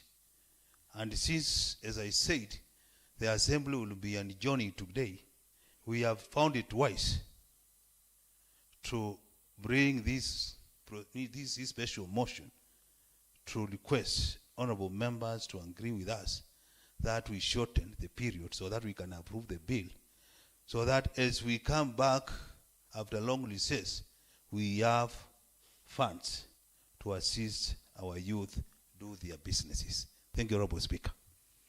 Thank you very much, Honorable And I Member. call upon, where is the chair youth? Kenyungu, Honorable Kenyungu, to second the motion. Thank you, honorable members. Thank you very much. I now propose the question that pursuant to Standing Order number 116, this Assembly resolves to shorten the time for introduction of Machakos County Youth Empowerment Amendment Bill 2024, Kenya Gazette Supplement number 13, Machakos County Bills number 7, from 14 days to 5 days, to ensure that the bill is approved on time. I now invite members to debate this motion. Honorable Madam Speaker, I'm Mwanga. seeking clarification on whether this bill went for public participation. Thank you.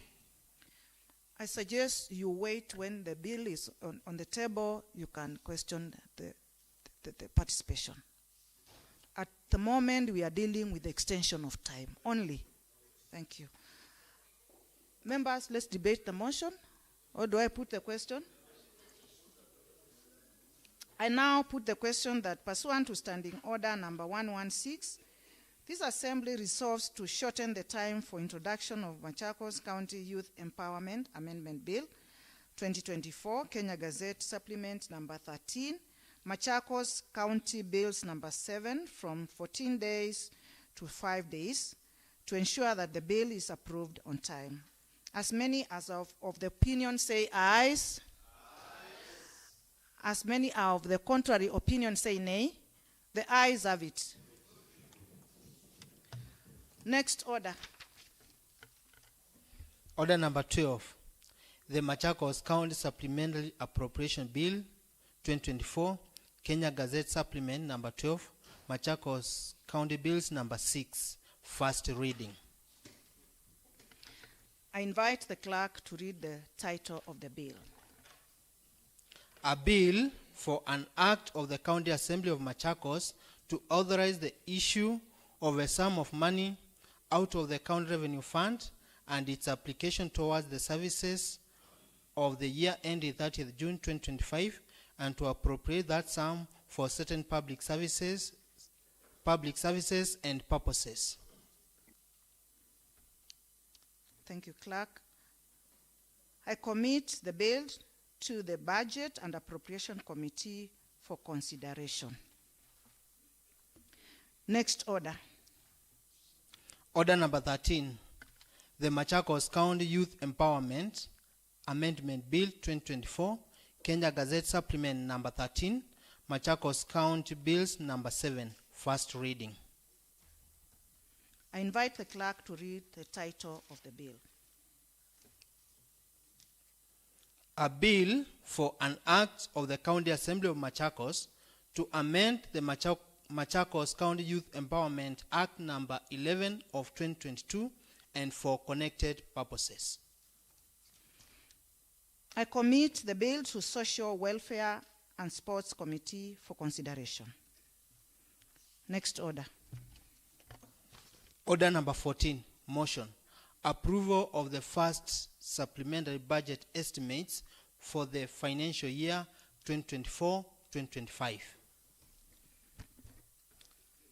For this motion, I would like to invite Honorable Dominic Tambuki, Chairperson Budget and Appropriation Committee, to come forward and take us through that motion. Honorable Dominic. Thank you, Honorable Speaker. Honorable Speaker, pursuant to Standing Order number 208, I wish to move the motion that this Assembly adopts the report of the Budget and Appropriations Committee on the first supplementary budget estimates for the county government and the Assembly for the fiscal year 2024-2025, tabled in the Assembly on 4th December 2024. I wish to call upon Honorable Justus Mutuku to second. Thank you, Honorable Member. Honorable Justus Mutuku. Thank you, Honorable Member. I now propose the question that the Assembly adopts the report of the Budget and Appropriation Committee on the first supplementary budget estimates for the county government and the Assembly for the financial year 2024-2025, tabled in the Assembly on 4th December 2024. Before I invite members to debate this motion, I request the mover to come forward and take us through the highlights of the same. Thank you, Honorable Speaker. I request the Honorable House to move with me on a report that has been shared on our common platform by our Secretariat. I'm going to read or present a report of the Budget and Appropriations Committee on the first supplementary budget estimates for fiscal year 2024-2025. Honorable Speaker, in the interest of time, you will allow that I give a brief presentation of the overview, then I go straight to the main items. Honorable Speaker, the first supplementary budget for fiscal year 2024-2025 was tabled before the House on 26th November 2024 and was committed to the Budget and Appropriations Committee. The supplementary budget is prepared in accordance with Section 135, subsection 2 of PFM Act of 2012, which stipulates that a county government shall submit a supplementary budget in support of the additional expenditure to seek authority for spending through the county assembly. The law provides that an appropriation act can only be amended through a supplementary budget.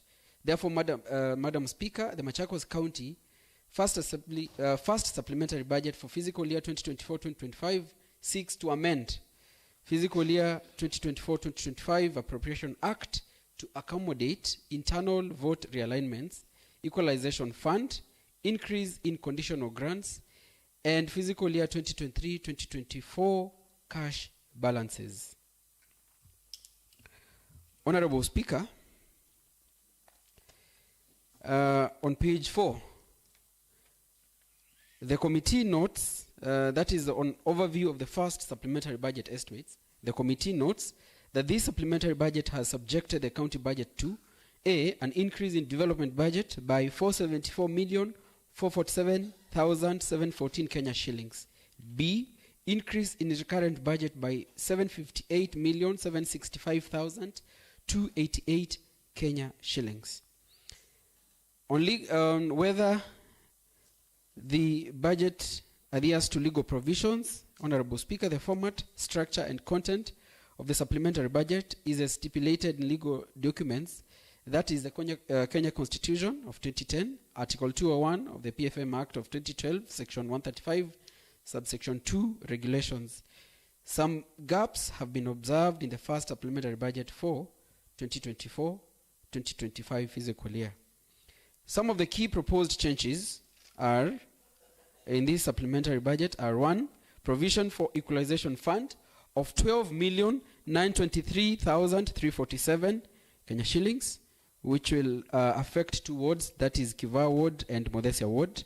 2, increase in conditional grants from 1,511,971 Kenya shillings to 1,436,949,815 Kenya shillings. 3, provision for return of county revenue fund or cash balances for fiscal year 2023-2024 of 73,851,812 Kenya shillings. Under the development budget, the major changes are coming from the following departments. A, Roads, Transport and Public Works, a decrease of 17,307,868 Kenya shillings. B. Health, increase by 34,856,752 Kenya shillings. C. Finance, Economic Planning and Revenue Management, increase by 483,342,785 Kenya shillings. D. Gender, Youth, Sports and Social Welfare, decreased by 93,464,639 Kenya shillings. E. Trade, Industry, Tourism and Innovation, increased by 141,563,983 Kenya shillings. F. Education, decreased by 4,622,671 Kenya shillings. G. Office of the Governor, decreased by 6,517,885 Kenya shillings. H. Agriculture, Food Security and Cooperative Development, decreased by 84,911,038 Kenya shillings. I. Lands, Urban Development, Housing and Energy, increased by 18,844,511 Kenya shillings. J. Water, Irrigation, Environment and Climate Change, increased by 58,476,451 Kenya shillings. K. County Public Service Board, decreased by 3,796,931 Kenya shillings. L. Devolution, decreased by 45,505,736 Kenya shillings. Office of the County Attorney, decreased by 6.51 million Kenya shillings. Under recurrent, the proposed changes are as follows. A. Roads, Transport and Public Works, increased by 32,019,514 Kenya shillings. B. Health, increased by 105 million Kenya shillings. C. Finance, Economic Planning and Revenue Management, increased by 161,946,670 Kenya shillings. D. Gender, Youth, Sports and Social Welfare, decreased by 600,150 Kenya shillings. E. Trade, Industry, Tourism and Innovation, decreased by 440,424 Kenya shillings. F. Education, increased by 201,768,566 Kenya shillings. G. Devolution, increased by 242,099,999 Kenya shillings. H. Water, Irrigation, Environment and Climate Change, increased by 17.4 million Kenya shillings. I. Lands, Urban Development, Housing and Energy, decreased by 1,934,500 Kenya shillings. J. Agriculture, Food Security and Cooperative Development, increased by 614,613 Kenya shillings. Honorable Speaker, we look at the resource envelope of the first supplementary budget for fiscal year 2024-2025, and it is enumerated in page 5. And we have 1, own source revenue. The county government has retained its own source revenue at 2,788,961,509 Kenya shillings. Equitable share. Pursuant to Article 202, Sub-Article 1 of the Constitution, the equitable share allocated to the county government of Machakos in the fiscal year 2024-2025, based on the revenue raised nationally, is 9,914,003,936 Kenya shillings. Conditional grants. Conditional grants increase by 436,437,844 Kenya shillings from 1,511,971 Kenya shillings to 1,436,949,815 Kenya shillings. On unconditional grants, this remains at 1,708,218 Kenya shillings. On hospital revenues, the county government has retained hospital revenues at 687 million. On equalization fund, the county government has provided for equalization fund amounting to 12,923,347 Kenya shillings. On cash balances brought forward from fiscal year 2023-2024, the county government has provided for cash balances of 783,851,812 Kenya shillings. Honorable Speaker, on expenditures, the proposed expenditure of the county government of Machakos increases from 14 392,185,634 Kenya shillings to 15,625,398,636 Kenya shillings. This consists of A, recurrent expenditure of 10,825,820,350 Kenya shillings to cater for personnel emoluments of 6,598,032,112 Kenya shillings, operations and maintenance expenses of 4,054,330,020 Kenya shillings, and current transfers of 173,458,218 Kenya shillings. B, development expenditure of 4,799,578,286 Kenya shillings, constituting capital transfers and grants of 981,703,500 Kenya shillings, and acquisition of assets amounting to 3,817,874,786 Kenya shillings, the effect being an increase of 474,447,714 Kenya shillings from the approved budget estimates of fiscal year 2024-2025. This translates to a development ratio of 30.72%, while the personnel emolument ratio stands at 42.23%. The development ratio complies with fiscal responsibility principle, which requires the same to be at least 30% of the total budget, while the ratio on personnel emolument is more than the set threshold of 35% of the total revenue. Honorable Speaker, the highlights of that budget, as I have enumerated, presented in page 7, and I would request the House to go through that, page 7 and 8, and then after that, the committee made observations and recommended as follows, allocations as follows. In the Department of the Office of the Governor, the approved supplementary one recurrent budget is 797,345,769 Kenya shillings. On development, we have 53,312,174 Kenya shillings, giving a total of 850,657,943 Kenya shillings. On devolution, on recurrent, 1,252,348,036 Kenya shillings. On development, 59,558,044 Kenya shillings. Total, 1,311,906,080 Kenya shillings. Trade, industry, tourism, and innovation. Recurrent, 156,576,868 Kenya shillings. Development, 272,139,952 Kenya shillings. Total, 428,716,820 Kenya shillings. Finance, economic planning, and revenue management. Recurrent, 1,156,831,120 Kenya shillings. Development, 724,257,491 Kenya shillings. Total, 1,881,088,611 Kenya shillings. Agriculture, food security, and cooperative development. Recurrent, 277,236,359 Kenya shillings. Development, 455,393,212 Kenya shillings. Total, 732,629,571 Kenya shillings. Health, 4,347,640,010 Kenya shillings.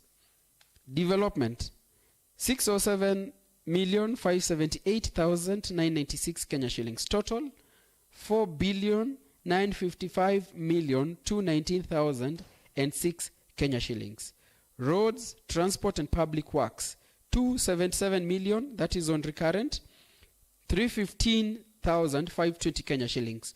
On development, 1,012,608,511 Kenya shillings. Total, 1,289,924,031 Kenya shillings. Education, 762 million, that is on recurrent, 572, I repeat again, on recurrent 762,572,320 Kenya shillings. Development 105,787,707 Kenya shillings. Total 868,360,027 Kenya shillings. Lands, urban development, housing, and energy.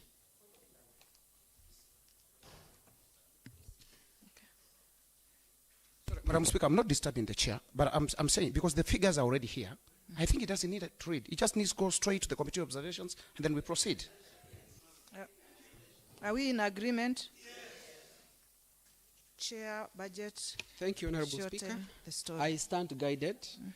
Allow me to, on that, Honorable Speaker, for records, to give totals under recurrent and development.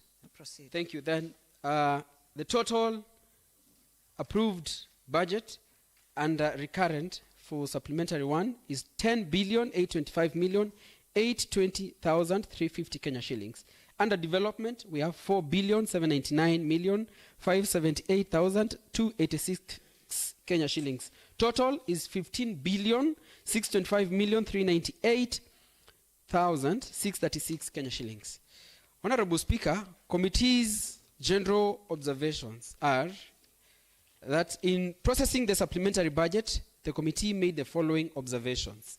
A, provision for compensation of employees exceeds the set legal limit of 35% and stands at 42.23%. B, an increase in the overall development budget by 474,447,714 Kenya shillings. C, budgetary increase on county aggregation and industrial parks, that is KIPES, by 191,555,385 Kenya shillings. D, an increase in provision of pending bills and the development budget of 524,110,087 Kenya shillings, and under recurrent budget of 101,637,547 Kenya shillings. E, provision of budgetary allocation for Kenya Urban Support Program of 89,217,574 Kenya shillings. F, scrapping off of 63 million Kenya shillings being a capital grant for Machakos Youth Empowerment Service.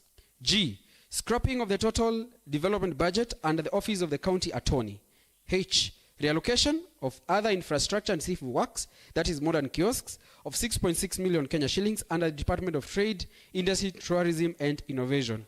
I, decrease in budget for construction of Children Rescue Center, home of elderly, amounting to 26,747,471 Kenya shillings in the Department of Gender, Youth, Sports and Social Welfare. J, reduction of construction of ECDE classes by 12,995,774 Kenya shillings in the Department of Education. K, scrapping off of the budget of rehabilitation of slaughterhouses by 20,069,809 Kenya shillings under Department of Agriculture. L, a decrease in development budget for access roads by 20,199,442 Kenya shillings. M, an increase in the budget for specialized materials and supplies by 90 million under Machakos Level 5 Hospital. Honorable Speaker, in response to the above observations, the committee invited CNCM for finance and on 29th November, and he responded to the concerns as given below. 1, on the high wage bill, which was as a result of health sector, which has an allocation of 3.5 billion, which translates to 22% of the total budget, more than 50% of the total wage bill allocation. 2, budgetary increase on county aggregation and industrial parks, that is KIPES, by 191,555,385 Kenya shillings. The CCM informed the committee that the amount allocated for the Department of Trade was to cater for balance expected to be received from national government for KIPE. And remember, Honorable Speaker, that this program is shared between the county government of Machakos and the national government. 3, on increase in provision of pending bills under development budget of 524,110,087 Kenya shillings and under recurrent budget of 101,637,547 Kenya shillings the CCM responded that the county has considered the need to pay pending bills, and therefore there is increase in provision of pending bills under development budget of 502,463,775 Kenya shillings, and under recurrent budget of 101,637,547 Kenya shillings. 4. Provision of budgetary allocation for Kenya Urban Support Program of 89,217,574 Kenya shillings. The CCM informed the committee the Department of Urban had an unspent balances for Kenya Urban Support Program 1, UDG for Machakos municipality.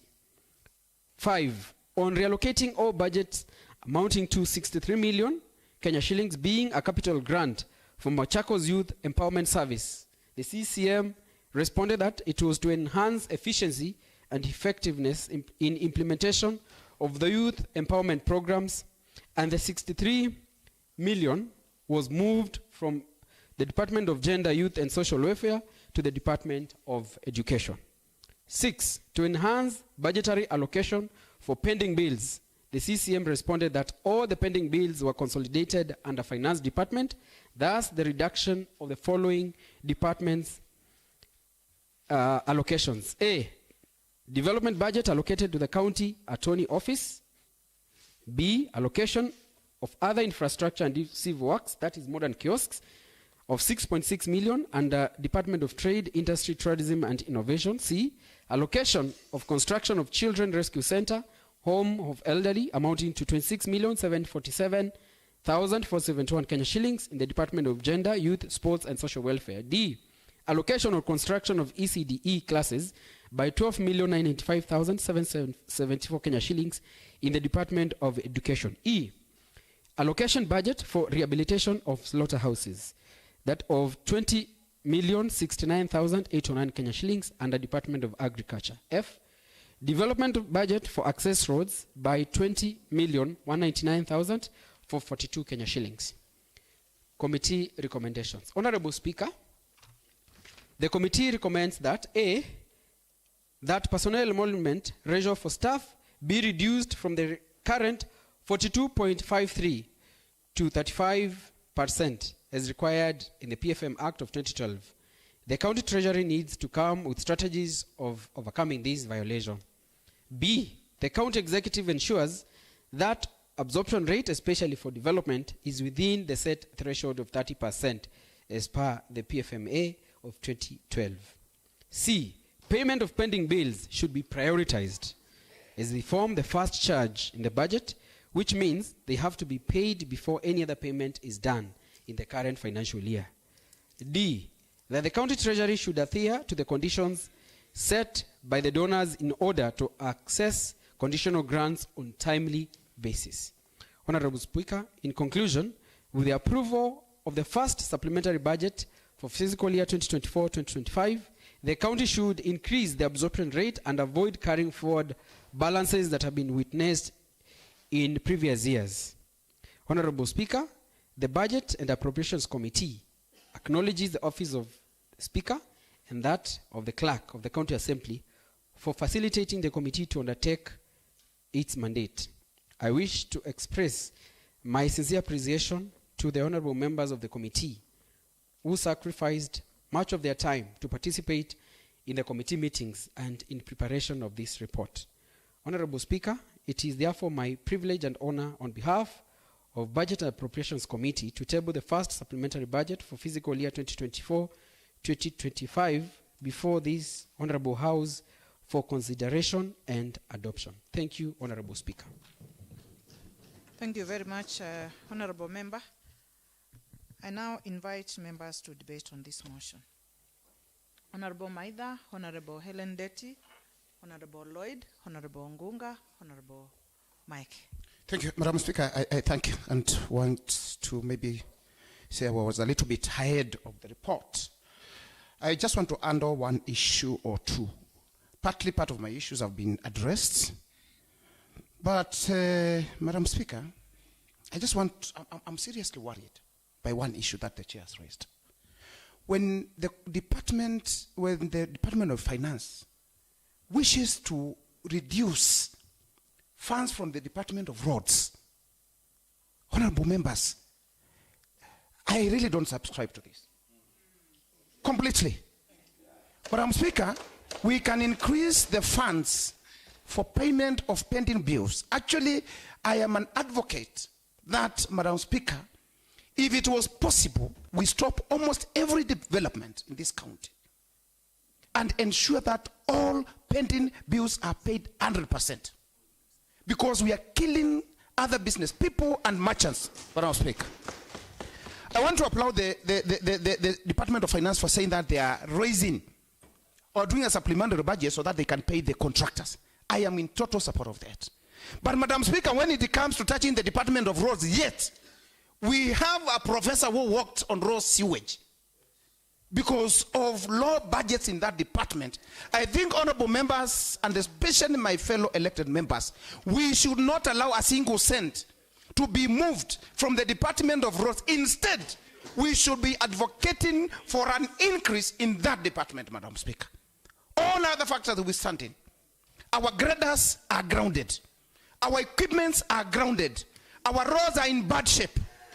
How can we proceed and reallocate 12 million shillings, Madam Speaker, in the Department of Roads, which has raised serious concerns, Madam Speaker? I implore of this House, as we continue to consider this motion, let not the Department of Roads be even seized off a single shilling. Instead, we should relook into when we go to retrieve the committees of all House, Madam Speaker. I implore of these members that we relook into those departments that are failed to give us results and take almost everything and allocate it to the Department of Roads. I second, but my reservations are that the Department of Roads should not be touched. It should be increased, and any other departments can wait until we do something next year. Thank you, Madam. Thank you very much, Honorable Member. Honorable Ndeti. Thank you, Madam Speaker. As much as I don't want to repeat what Mheshimiwa Maitha said, I think it's very important to look at the economy of our county by ensuring that we allocate enough money to pay pending bills. These are most of the services were offered by men and women of this county, and they need to be paid. I would say generally, I think the budget is well spread up. You know, it's well allocated. I'm happy that the Department of Health has been given good funding. And they have even gone down to scrap some new projects that they were going to come up with. So I think overall, I'm happy with the budget. Thank you. Honorable Lloyd. Thank you, Madam Speaker.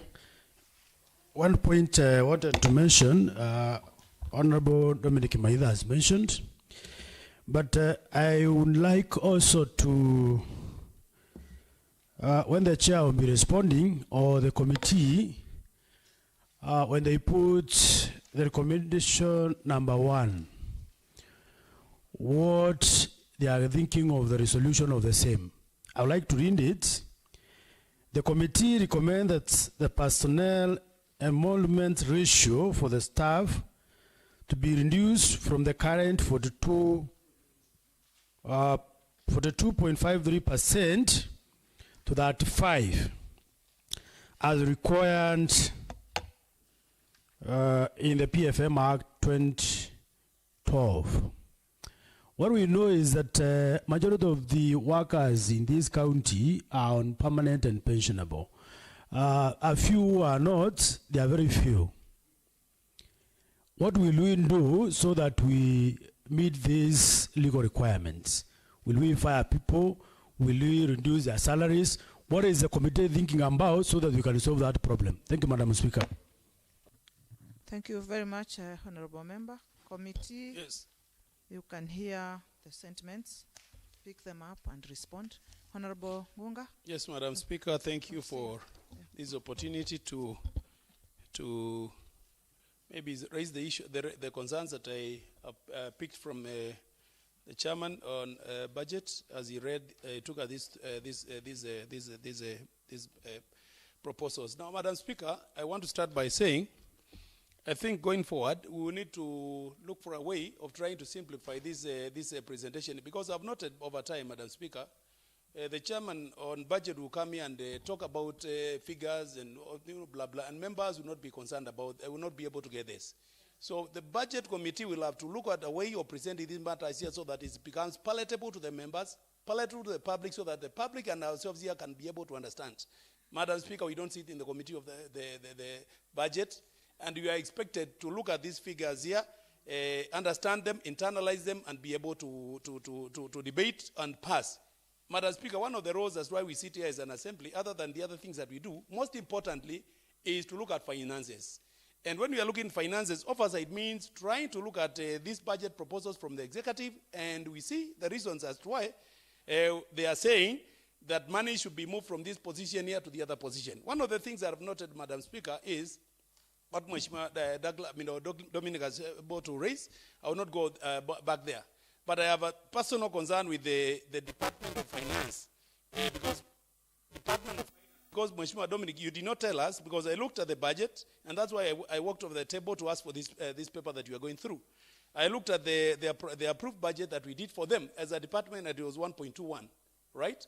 Then now they are saying that their proposals are 1.886 increase. And if you look at that, Madam Speaker, the difference between what we approved and what we interacted as a house, because Mheshimiwa here has been able to say that at this particular time here, these budget proposals are not taken to the secretarial committees. Yet, we set as committees and we approve budgets. I don't know how much we can be able to align to a department without explanation, because I'm seeing the Department of Trade, not Trade, but Finance, Economic Planning and Revenue are raising their actually from 1.2 to 1.88. That is almost a whopping $500 million.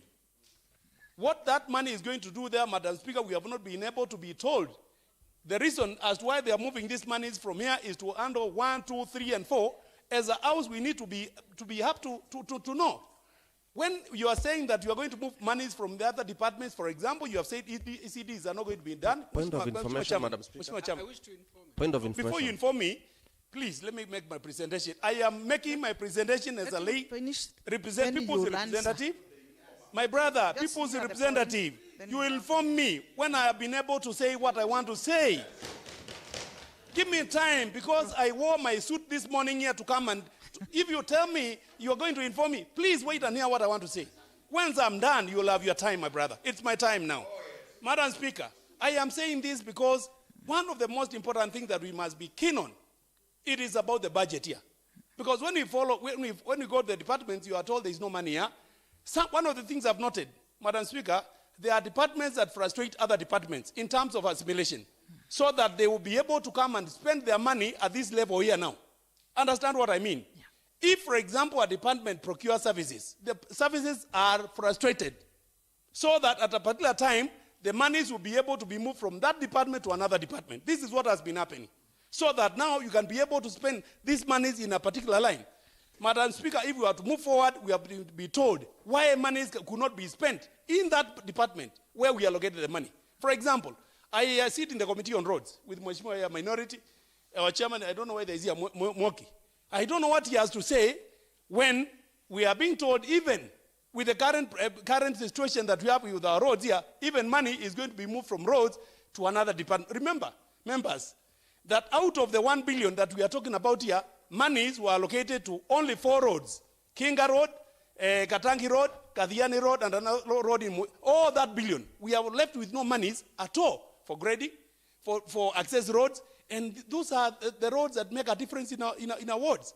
So, Madam Speaker, when you even tell me now proposals are there to even move the little that is there to even another department, reason must be given as to why then roads is not important in this particular matter here. So, Madam Speaker, my challenge is, while I still want to support, I want to give the executive money.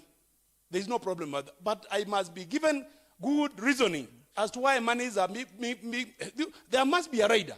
Why was the Department of Education, for example, not able to spend the money that we gave them for ECDs? Was it that contractors could not be able to finish their work? Was it that the need was not there? What is it that has changed? So at this particular time here, monies cannot be spent at the line budgets that we allocated as a house. Why are they being moved? I have not heard the chairman saying anything about that. I have heard the chairman talking a lot of figures, and he's very used to talking about figures here. Big numbers. 1 point, I don't know. Those things mean money. And those things mean, the figures that we are reading here mean money. This is eventually money that is eventually going to mean services to the Mwananchi. So, Madam Speaker, I'm asking, would the chairman in future, first of all, devise a way of trying to make the budget more palatable? What I mean palatable is user-friendly to us. Common language. Utuambie, hii pesa nimetoa hapa, because you are the one who is storing. Nimetoa hapa, nimepeleka hapa kwa sababu wale ongeza tumia.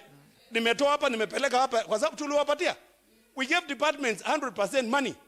Both the resource envelope from the treasury, both your grants, yote tulipeana. Why is it that now those ones could not be able to spend? Why are you moving money from this particular area to that other area? And what is the need? For example, I would want to hear, Madam Speaker, why is the Department of Trade having $500 million moved to it? Yes. My brother, that is up to you.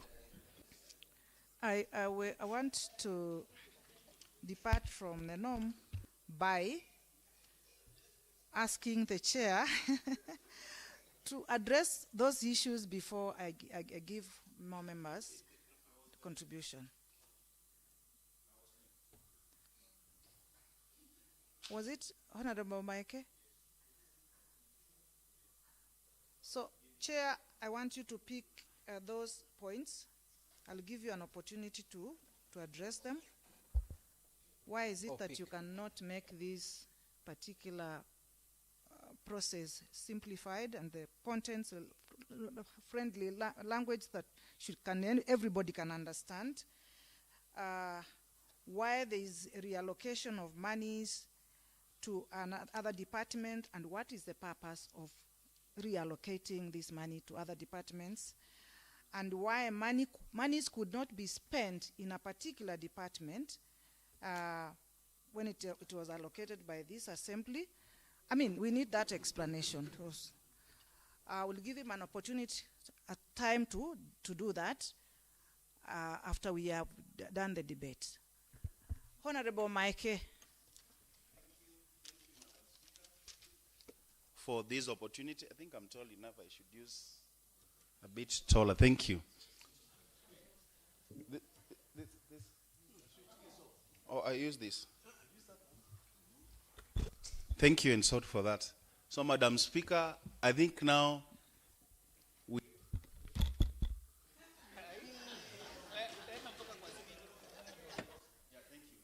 Madam Speaker, I want to say that we are happy for having such discussions, which are very important.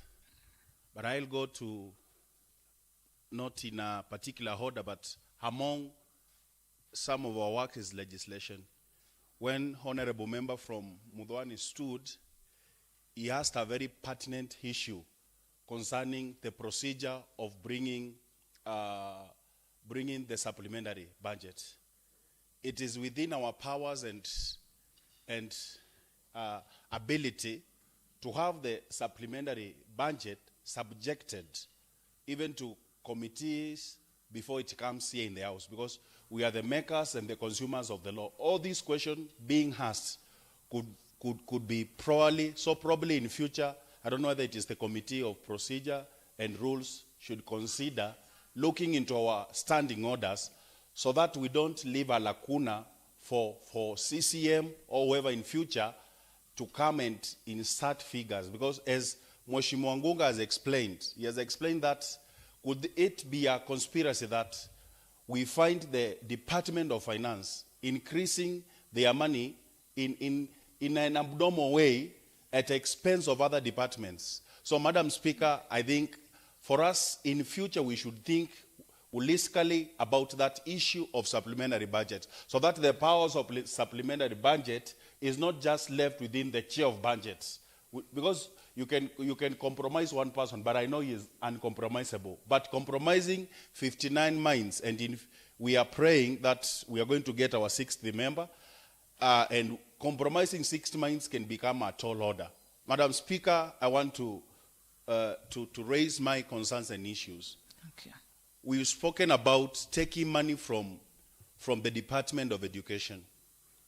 And if we look at our ECD classes in the whole of the county, I think I've got two ECD classes since the beginning of these 2 years, the financial years. So I'm trying to imagine a place like Kalama, if the lead to ECD classes will be taken away, we are doing unjust to our own children. Secondly, we should not talk about, because I don't want to repeat myself, about the departments of roads. The other day we saw Honorable Member, Mheshimiwa Ndweki, and whatever happened was not good. But if the roads were better and done properly, Mheshimiwa Ndweki would not have traded like the way he traded in Twitter. Madam Speaker, there are some things we cannot accept. One thing is education, roads, and health. Those are uncompromisable situations. Madam Speaker, if at all we are to pass this budget, something has to be looked into and scrutinized, why the finance department is adding almost $500 million and it does not construct roads. It does not, I mean, it's only software, and software which does not happen anywhere. So, Madam Speaker, I pray that as we come back to the committee of the whole House, Madam Speaker, that nobody will stand and tell us we should have advised us to amend 2 weeks ago or 3 weeks ago with those, because they can, yes? Because it is possible for them to come and stand and say, no, you should have written. If it is that, let us be given time to amend the bill and remove that money before they come and stand to inform us. Thank you very much. Honorable Diaz, Honorable Brian, Honorable Katiti, Honorable Mercy, Honorable Wambua, in that order. Honorable Mulinga, sorry, I couldn't see your hand.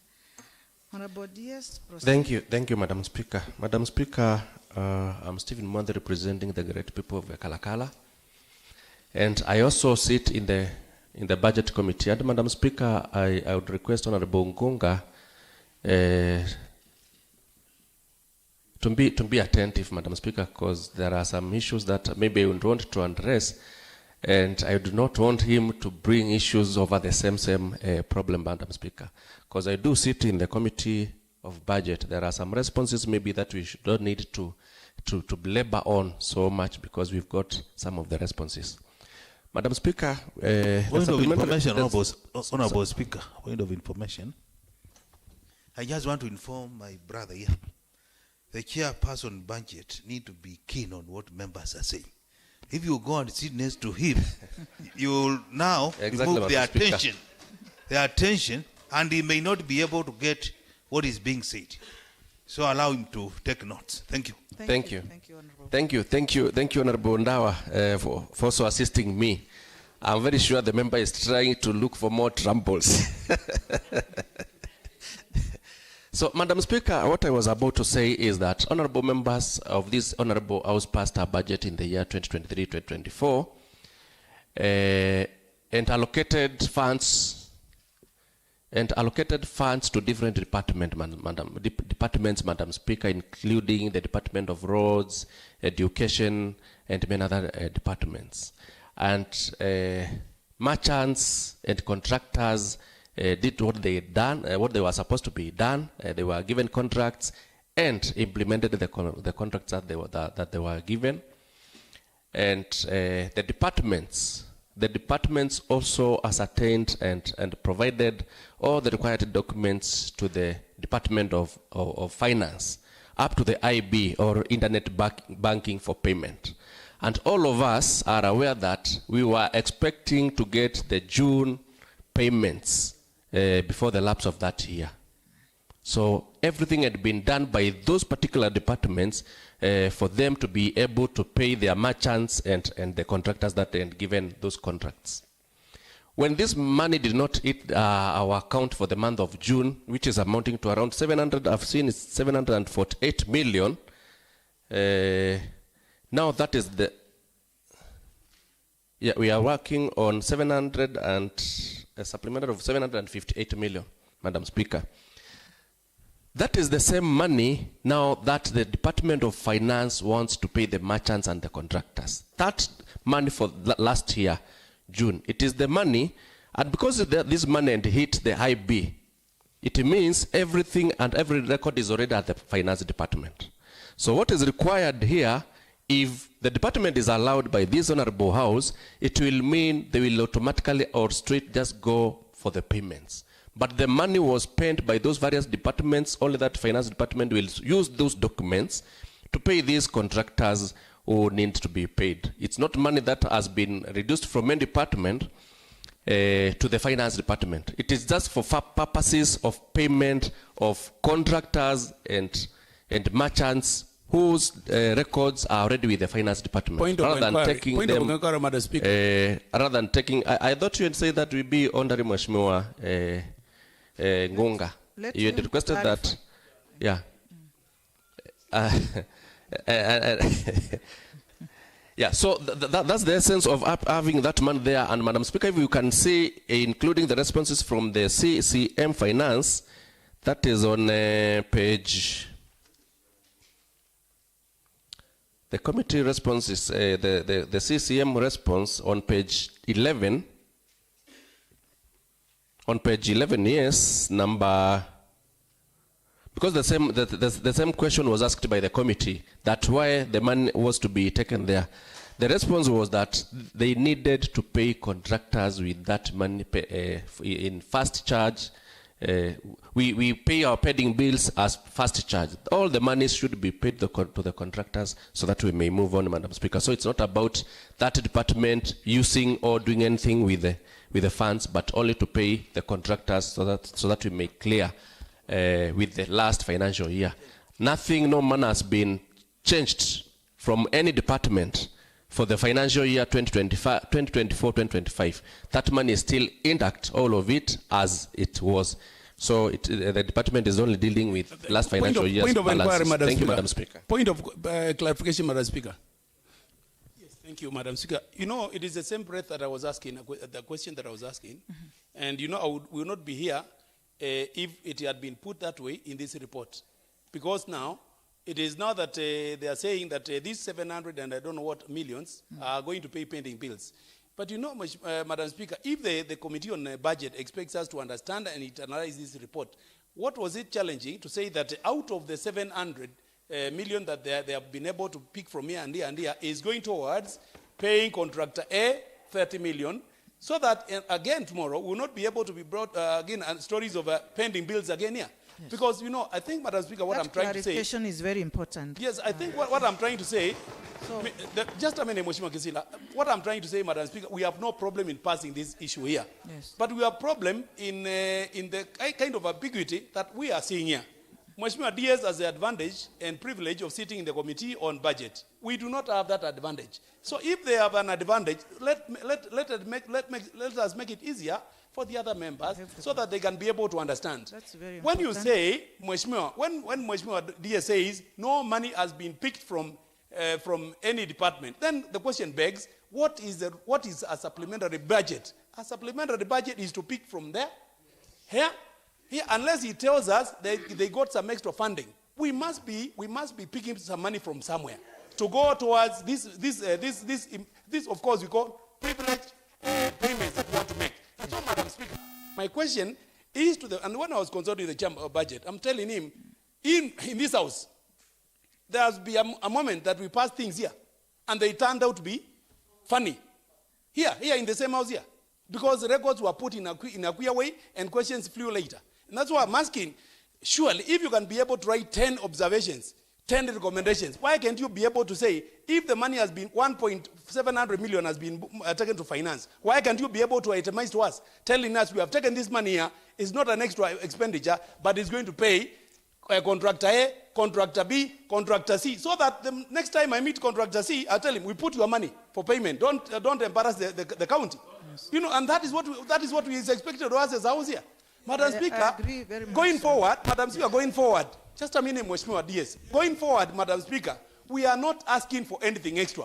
We are asking for them, because to give us advantage of knowledge, what they know, let the House share in a simple language so that Madam Rose, where is Rose? Rose here, can be able to understand and she has a vote in this budget here. Every member here has a vote. Let us be driven to understand what is it that we are passing here. Otherwise, if we fail in this one, we are failing everything. because this is everything. Yes, sure. I agree entirely, honorable members. And Madam Speaker, I think the member was still addressing me. And the information that this member is asking, Madam Speaker, is there in page. You can read page 4 and 5 of the same report. Madam Speaker, this is only a 12-page report capturing the entire count's budget. It is only 12 pages, Madam Speaker. And that's why it has been condensed for each and every member to go through it, Madam Speaker. So 12 pages, entire count is not easy. What the member has said, Honorable Diaz. I'm using what has been posted in our documents. Honorable members, order, members. What is not there, the contractors Point are of not order, there. Madam Speaker. The contractors. Point of order, Madam Speaker. Honorable members. Point of order, Madam Speaker. Order, members. Honorable Ngunga, I got him very clearly that he wanted clarification, and that clarification has or will be made by the chair of the budget. Let's not belabor on this matter. Members, let's move on to other things. Thank you. Honorable Brian, are you the one to be next? It was me, Madam Or Speaker. you've skipped? It was me. Okay. First of all, Madam Speaker, I want the intellect and the minds of this assembly not to be assumed. And it is coming very evident that as we continue debating, some members are thinking that we don't know what we are doing. And the questions we are raising, you pin us down when you ask them.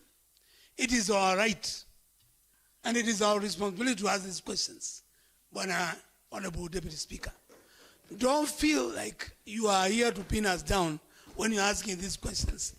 Whether you are a member of that committee or not, whether you are a member of that committee or not. Point of order, Madam Speaker. Honorable Brian. Yes.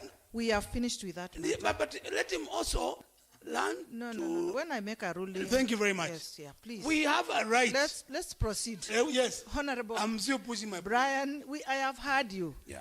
Yeah, it's Madam important. Speaker, moving forward. It's important Documents we will move never with order. come. Order is important. Yeah, thank you, Madam Speaker. Thank you. Moving forward, documents will never come to this floor and just we are used as rubber stamps. Forget it.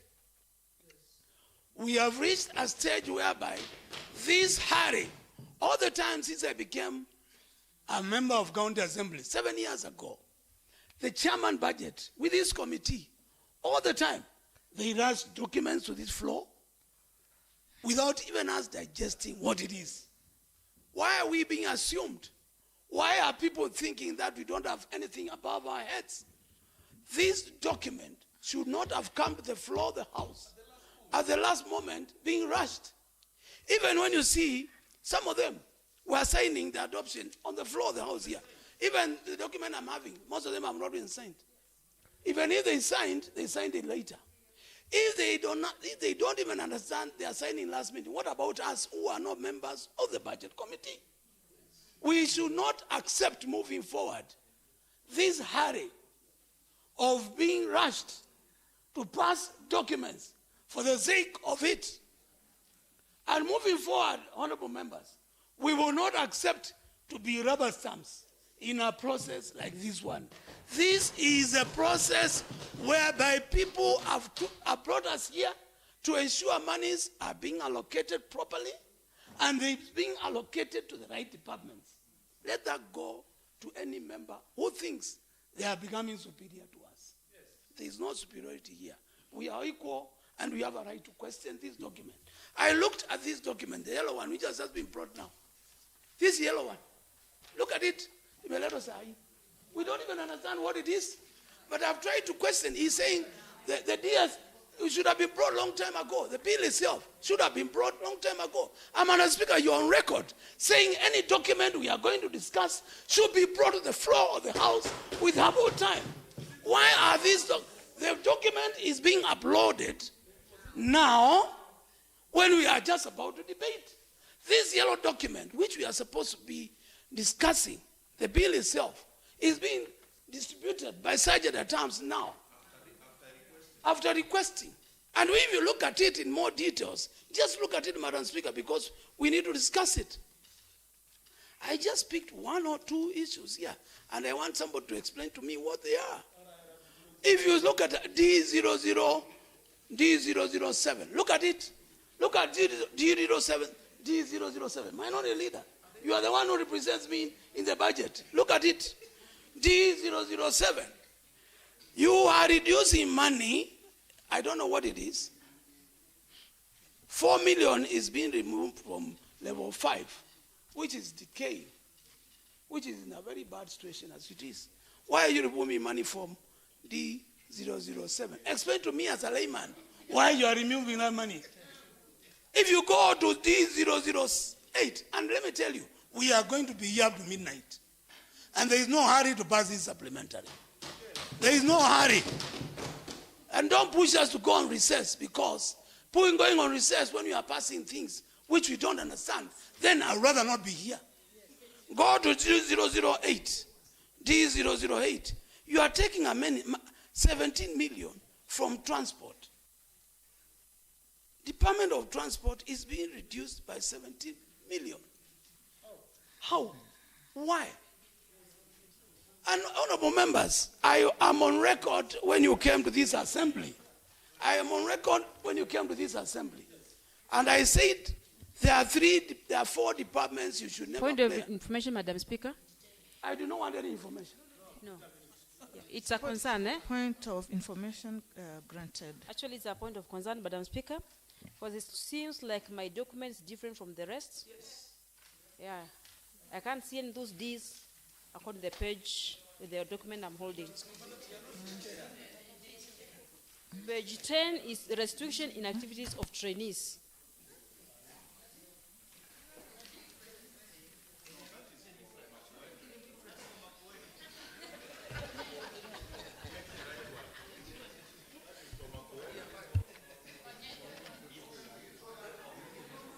What document is that?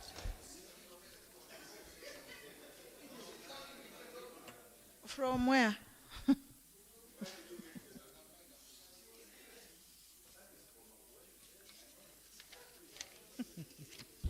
Actually, it's for youth empowerment. Oh, okay.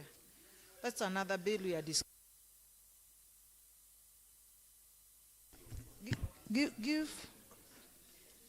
Give the honorable member the correct bill that we're discussing. And as you go, why I can continue when the member is being given, you can see even the confusion which is there.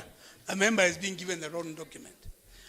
I'm on record saying, and I want everybody to listen to me because... Point of information, Madam Speaker. Point of information granted. Thank you, Madam Speaker. I remain being the honorable member representing Kiva Ward. Madam Speaker, it seems we don't have enough document which we are discussing, and this document is very important. Kindly, can we have every member be served this document? Thank you, Madam Speaker.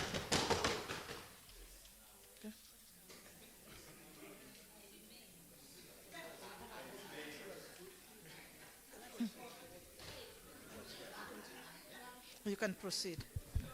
Madam Speaker, you can see, honestly, you can see why. And let's get serious with our work. Members, we only have 2 years, 9 months to go. And if we are just going to be passing things for the sake of it, the wrath we are going to get at the end of our term is very deep. I'm on record saying that if you want to be re-elected, and I want to say with some confidence, because I was re-elected, there are 4 departments you cannot touch.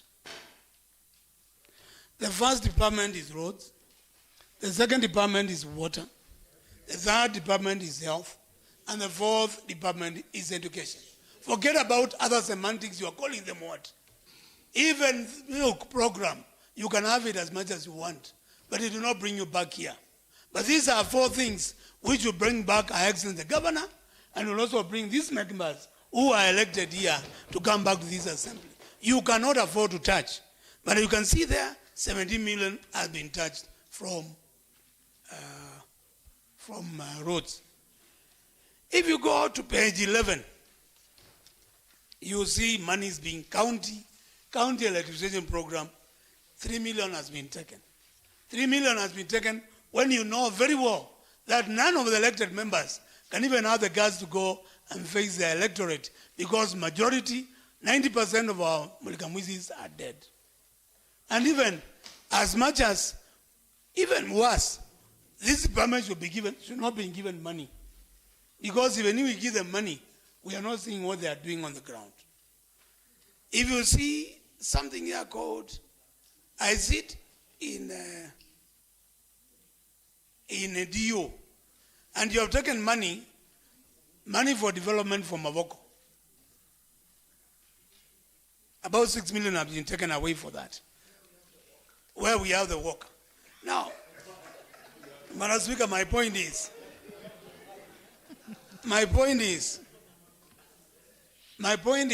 let us not, the budget committee has not given enough justification why they are reducing monies with enough explanation to us. And we need to send this thing back to them to come back with their detailed recommendations why they are reducing monies from one department to another. When you say you're only paying 700 first charge, that is okay. But when you are touching other departments, that is a very dangerous thing. Madam Speaker, Department of Finance, we gave them money last time. A lot of it. But now they're asking for additional 483. Is that to pay the pending bills? That is to pay pending bills? Fair enough. That is the explanation. But this 483 cannot just be an open check. You need to tell us who is being paid this 483, so there should be an annexure. If you look at my report, I was having annexures. Where is your annexure? Where is your annexure when you're asking us to vote for 483 million to go away? Where is your annexure? Who is being paid what? On source revenue, Madam Speaker, we are still keeping it at 2.7. Very commendable. We are saying 2.7 billion is on source revenue. And that is still very little money. But we are not being told, even by this committee, how much to date we have fundraised on source revenue. 2.7 billion. A year ago, we were collecting how much? Huh? Point of information granted. I wish to inform the Honorable Member from Mwala that a report was tabled here 2 weeks ago by the Honorable Chair of Finance, and they said for the last 9 months they have collected 1.9 billion shillings. Thank you. Thank you. Honorable. That's a very good one. I must have missed. Sorry, Madam Speaker, not 1.9 billion, 1.1 billion for the last 9 months. Thank you. 1.1 billion. If you have, obviously, from a very intelligent point of view, if you have collected 1.1 in 9 months, you cannot keep it at 2.9. You will never hit that 2.9. And I want to hit back to you and tell you, you will never collect that 2.9. You will never collect that 2.9. You will never collect it. So never. So there are budget lines we are pushing here just for the sake of putting a number so that it looks very flowery, cosmetic. If you go to Department of Education, you are reducing by 4 million. Department of Education is being reduced by 4 million. Why is it being reduced? Most of our ECDs are in deplorable shape. And members, you understand this is the money which will bring us back. Why is it being reduced by 4 million? Those are questions you need to ask, to answer as Bwana Chairman with your committee members.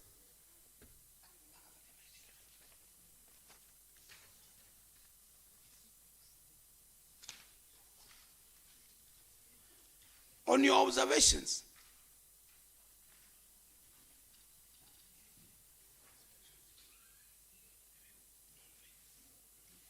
I mentioned about reduction. You've seen the reduction of ECD classes by 12 million.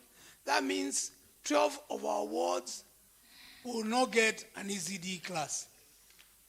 And most of us in this term. Point of information granted.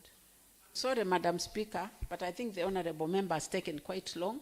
I think Mheshimiwa Ngunga was very explicit when he said that this report is as some deficit in terms of giving us elaborate information. And we understand, members, can we just now, since we already have seen that there are details that we would have wanted in this report, but the report is okay. Why can't we just cut down on the debate? Because we all have gone through. So that if that information, if you are in a hurry to go somewhere, please go. We are here until midnight. If you are in a hurry, please go. We will not allow, we are not in a hurry, Mheshimiwa, and I have a lot of respect for you. In fact, we were in finance together and I have a lot of respect for you. But on this one, we differ. We are not in a hurry. Why would you receive money? You see the observation here. Number J, reduction of construction of ECD's classes by 12 million. It means 12, if you on average, an ECD class costs 1 million. It means 12 wards here will go without ECD. And you know the mess we are in.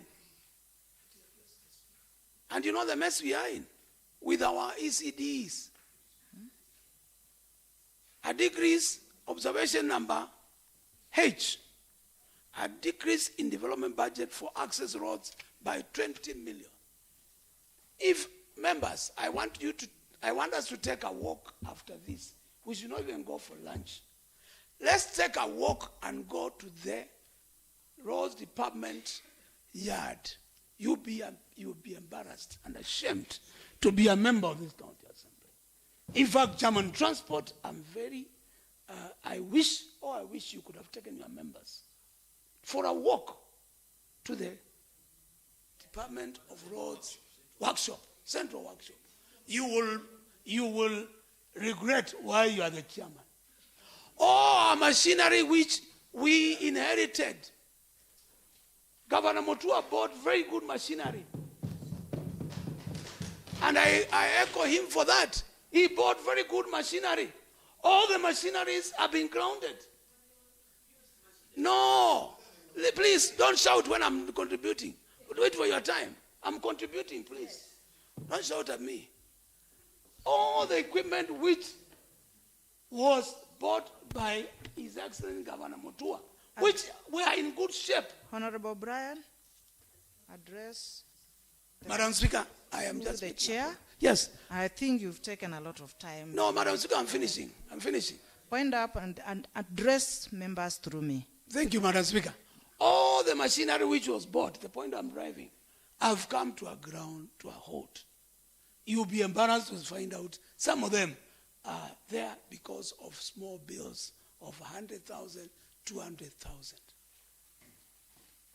All the lorries which were bought, they're in good shape. They are all grounded there. All the equipment which we have. And we are gone out of our way as a county to hire NYS equipment at exorbitant amounts when we can actually repair what we have. And you are going further. Instead of allocating this department more money to buy spare parts, you are going ahead and reduce their budget.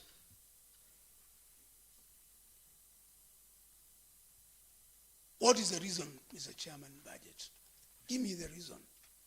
Try to open up my mind why you want us to reduce the budget for development or for even for recurrent. For a department like roads, which you know very well, it contributed to the early election. Last but not least, we have been talking about the wage bill. And this has been a recommendation by the budget committee all through. When they come here, they talk about, well, they just copy and paste. They don't even go further and say the action which needs to be taken. Read committee recommendation number 17. Read it. And remember what they said last time. It's the same thing. Copy and paste. You don't have time. You just copy what you said last time. The committee recommends that personnel moment ratio for staff be reduced from 42 to 35% as required by PFM Act. That is exactly what you have been saying for the last 7 years. The county treasury needs to come up with strategies of overcoming this violation. First of all, let me ask you a question. If you are violating PFM Act, we are violating the law. And the more reason why this budget should not pass with the violations. So my final submission, Madam Speaker, we are here to support the executive. And we are here to make sure that we do the right thing. And we are here to make sure that people of Machakos get the service they require. Madam Speaker, I am not convinced that the budget committee has done justice to these members here. And we are asking that we need some engagement here. If you just want us to pass it for the sake of it, we'll pass it. But I feel we don't have enough information to pass this supplementary budget.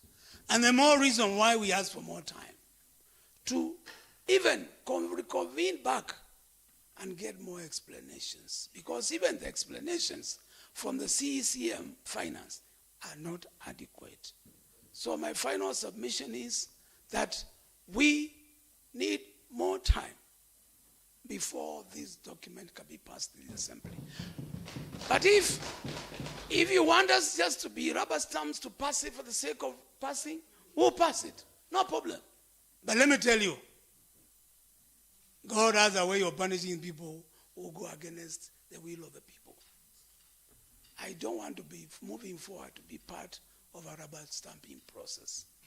I want to be part of a process which is adding value to the people of Mwala who elected me and a bunch of Machakos people. Thank you, Madam Speaker. Thank you very much, Honorable Member. Honorable Katiti.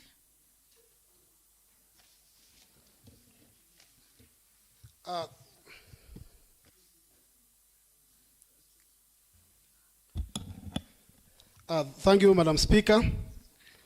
First, I want to appreciate the committee for the work that they did, because and what they saw and the need of the executive, what they saw that they should pay the contractors and the merchants.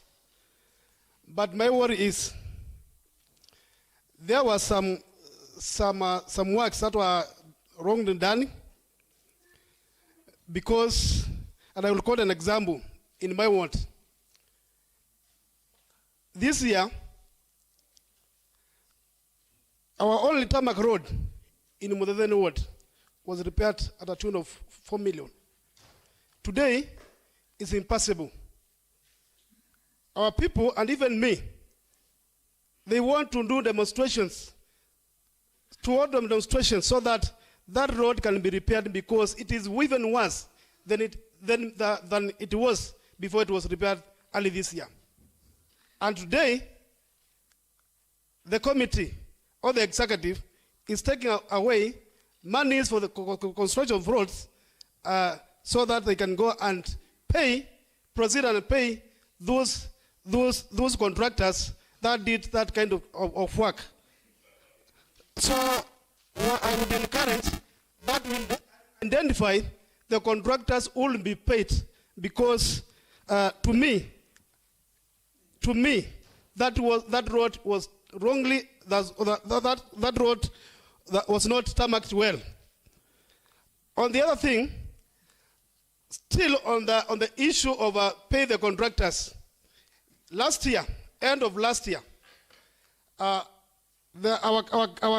government, our county government, there was a program of the Scooby of our dams. I appreciate that I got 2. But on 23rd April this year, one of the dams was swept away, and I reported that case to then the CCM water. Up to date, that dam has never been repaired. People are complaining, and they want that dam to be repaired even today, because it cannot hold water. It was swept away. And then today, you want to go to proceed and pay those contractors. To me, that one I not accept. So let the right contractors that did the right jobs be paid. Those ones who did the wrong contracts not be paid. This year, there was an amount totaling almost more than 17 million that was paid by the county government to a dam, to a contractor, for a treatment plant that was wrongly done. And even the solars were vandalized in Mudeden Dam. Those kind of contractors, we don't need them. We need contractors who can do their work accurately and even have the amount, the value of money be looked at. I'm also worried that we are still taking away monies from the ECDC classes. Yet no single class, ECD class has ever been built. This year, even this term, in my ward. And today, people are celebrating, taking away 12 million that can construct 12 classes at a tune of 1 million. So, please, those contractors and those monies that are to be taken away from the ECD classes should not be taken away. The contractors who did the short works should not be paid. And I'll be because my people need to travel in a good road. That was tarmac this year. If that contract goes forward and be paid this year, this December, I launch demonstration for my people. Thank you. Thank you, Madam Speaker. Thank you very much, Honorable Member. Honorable Mercy. Thank you, Madam Speaker. I stand actually to voice my concern on something that happened last week, or the week before, very fresh in my mind, where we presented, as a Labour Committee, we presented a report, and we were castigated harshly that it was not comprehensive, that it was, and we really shared that the issue was not really... Which committee was that? Labour Committee, Madam Speaker. And most members were here arguing that it was not a good report, yet we shared that they complained of financial constraints. And right now I'm looking at the proposed supplementary budget, and it's reducing the development budget again, which would be the money that they use to purchase software, the human resource management software and things like those. So I'm wondering, Madam Speaker, this budget committee, is it aware, or what informed that kind of deductions? We would appreciate that kind of information. And also, Madam Speaker, as a member of the Agriculture Committee, a deduction of 84 million from our budget that we gave the department is very alarming. We would really, it doesn't even make sense. Like, what is it that they're deducting that is so, doesn't have priority to warrant an 84 million deduction from the budget? That is the kind of information I would appreciate, Madam Speaker. I'm also donating 1 minute or two to my chair, Labour, if you will allow. Thank you, Madam Speaker. Before Chair, and I also want to thank Chair Labour speaks. I want just to tell the Honourable Member, the Chair of Budget, all these pertinent issues that the members are raising.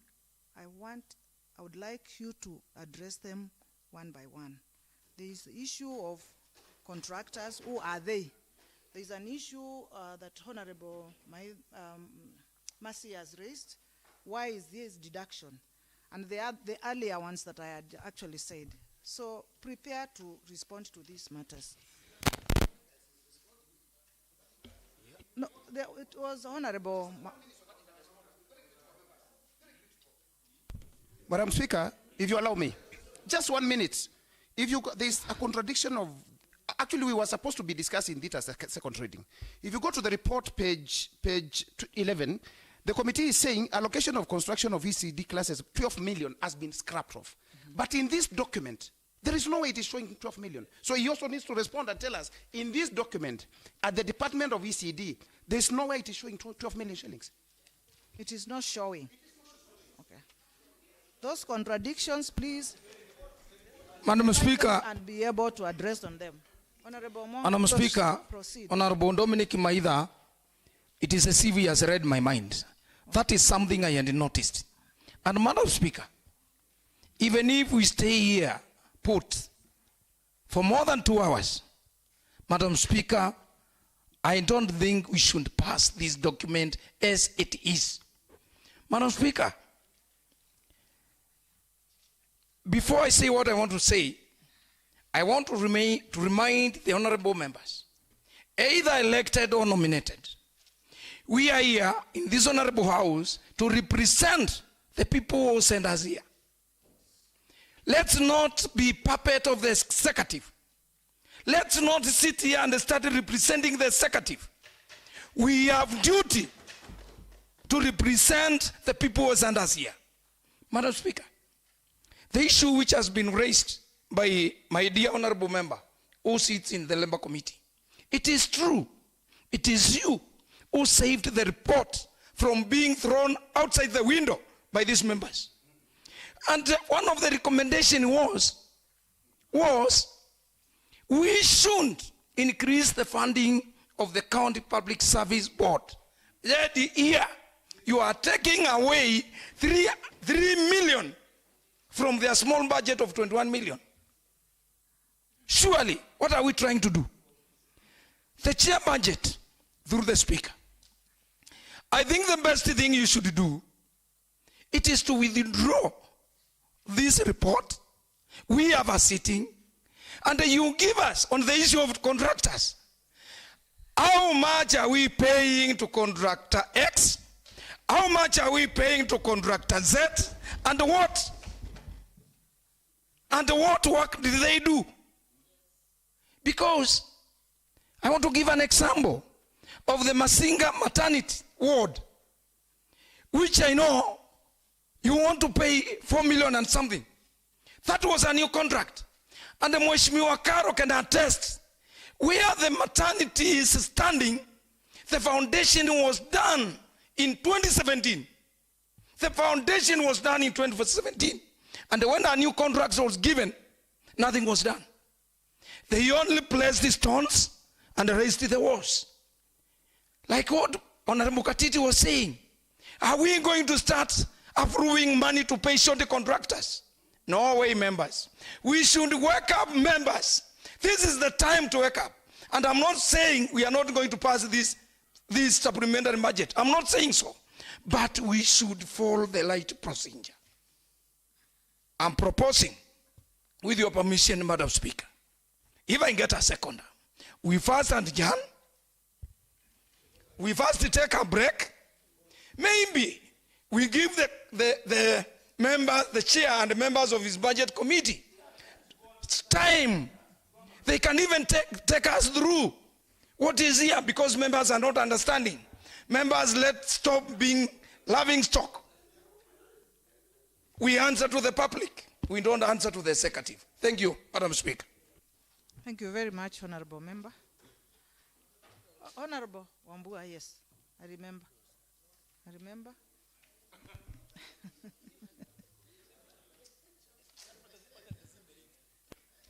Thank you, Madam Speaker, for this opportunity. Members and Madam Speaker, we are where we are because of the CCM Finance, who has misguided this county, who has misguided the governor. I remember last year when they gave the targets of 4 billion and 1 billion in hospital revenues. While we were at the People's Park, the place where people meet, amphitheater, I stood and said that those targets were unrealistic. And when we make unrealistic targets, we therefore will not meet our budgetary obligations. Madam Speaker, today again, we are here, we are where we are because this supplementary budget was not subjected to sectoral committees for discussions. All what we are discussing here would have been discussed before. And Madam Speaker, for me, I don't see why we are in a hurry to pay contractors, where else the works that have been done in several wards are either shoddy, have not borne any fruit to the electorate who sent us here. And Madam Speaker, we cannot be paying monies to people who have not given service to our people. I heard Mheshimiwa Maeke from Kalama, Madam Speaker, say that he has gotten 2 ECD classes since the government, this new government came in. Some of our wards have not seen a single class.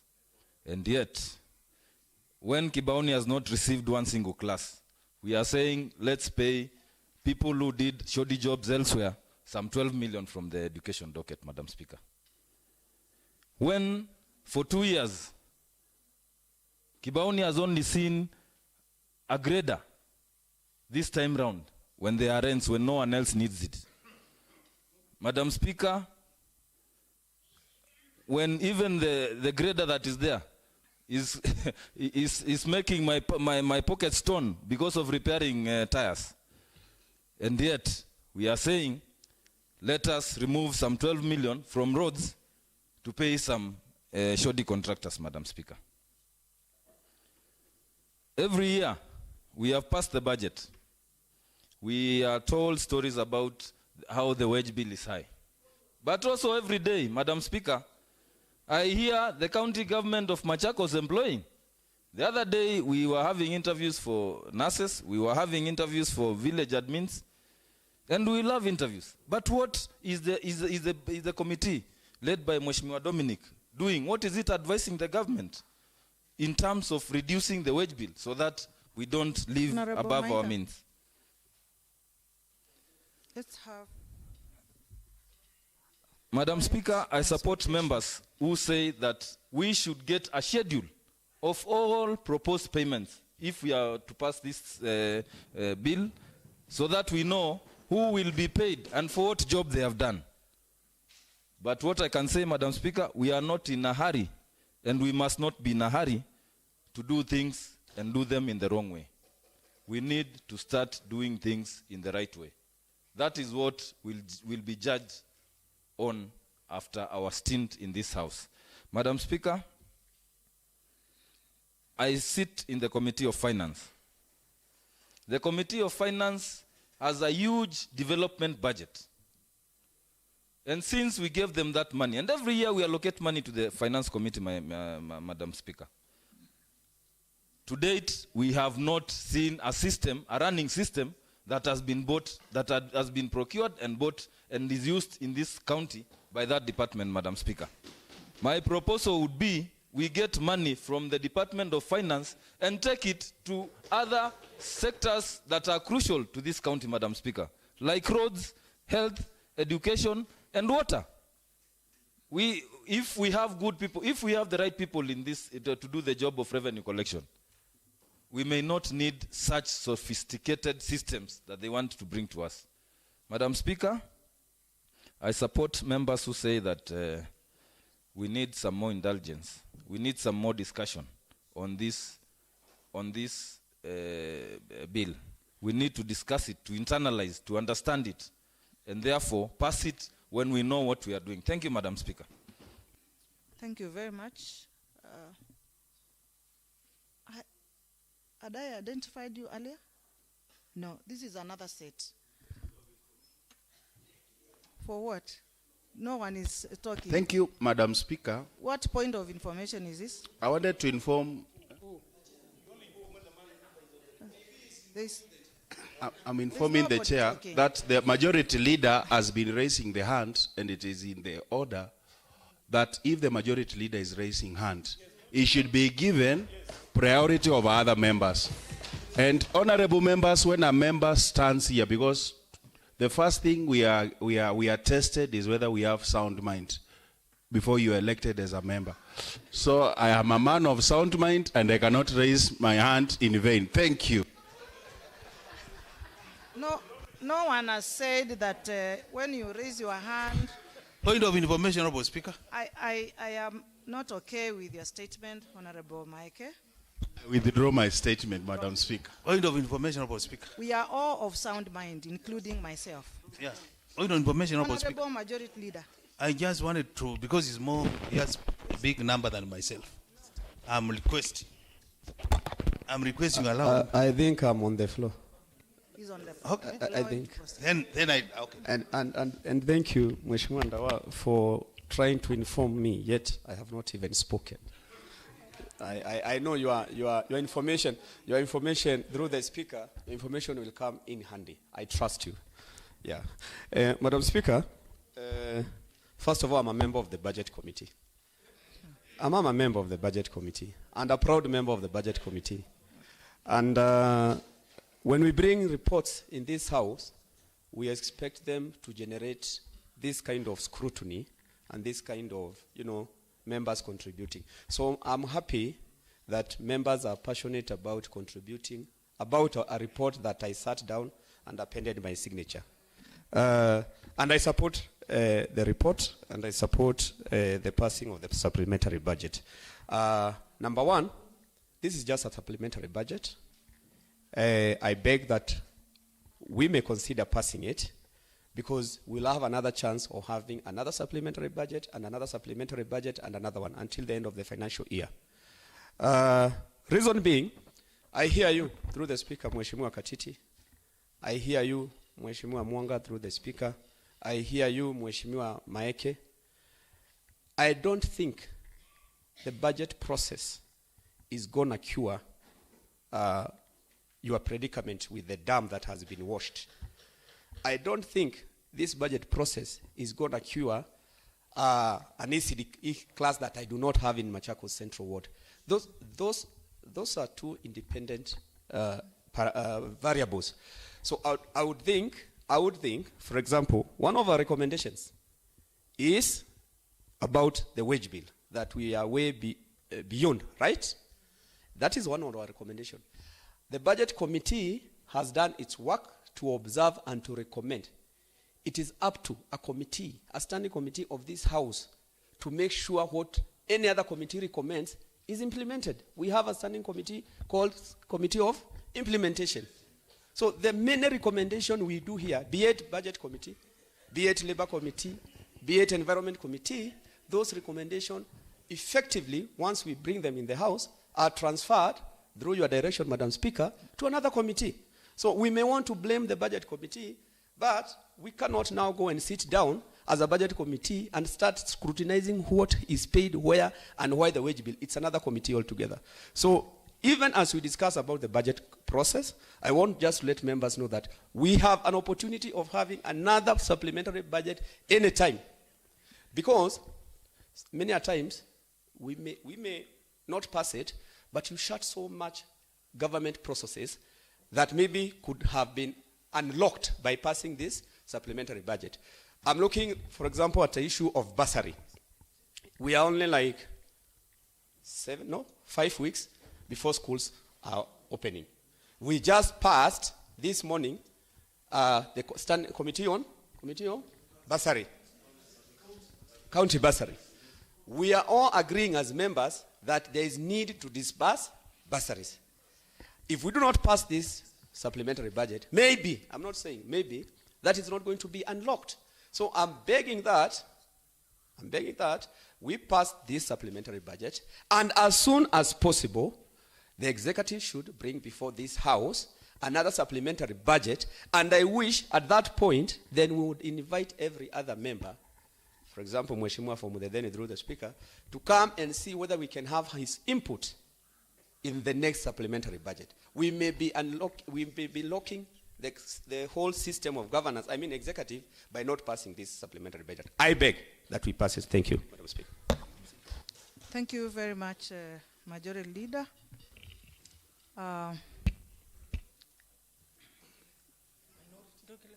You still majority, minority. Okay. I'll give you an opportunity, Minority Leader. Then I'll ask other members who want to contribute, maybe to make their contribution. Honorable Mutie, Honorable Ndwiki, Honorable Mwaki. Thank you. Thank you, Madam Speaker. My name is Judas Ndawa, the member representing the great people of Matu. Again, Honorable Speaker, as my colleague has said, I also belong to the same committee. And Honorable Speaker, one thing that should be understood by every member in this assembly is that a supplementary budget, once taken to the budget committee, the budget committee can only amend less than 10%. You exceed 10%, the governor will return a memo to this house. And what are the predicaments? If a memo comes, it means now we start afresh. And the time... Point of information, Madam Speaker. Point of information, Madam Speaker. You contributed while I was Madam quiet. Speaker, point of information. Honorable Speaker, allow me to be heard in silence. No. I don't need that information. The rules of debate do not allow that you are in silence, Allow Madam. minority leader to proceed. But Thank Madam you. Speaker, when he Thank you. says that Thank you you. should be heard in silence, that is not the rule. The standing orders allow somebody to accept information or to decline. Make your point, but not telling us to keep quiet. Okay. Yeah, make your point. Let me make my... Yeah, don't tell us that you'll be heard in silence. Yes. Are you President Ruto? Allow me to proceed. I don't need any information. That was point number one, Honorable Speaker. Kindly let him finish. That was point number one. If a memo is brought back here, it means now we either agree with the governor or the governor with access half of the budget. So, Honorable Speaker, point of information, Madam Speaker. Allow me to conclude. But it's misleading the House. No. Even you, I must conclude. it is his own opinion. You have opinion. spoken more than 5 times, and you. Let him talk. Yes. Please allow him to finish. Honorable Speaker, the issues raised here by my colleagues are pertinent issues, very pertinent issues. And any reasonable person cannot assume they are not pertinent. So, Honorable Speaker, as a ranking member of this House, I would advise my chair,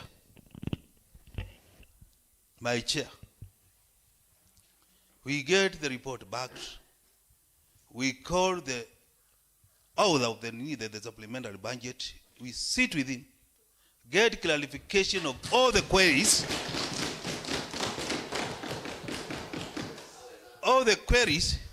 so that we can be in a position where we can be able to address any query. If we don't go that route, we are only left here with 2 options. We proceed, we either approve or it is shut down. What are the predicaments of shutting it down? It will only find its way here after 6 months, if it is a shutdown. So, Honorable Speaker, I'm requesting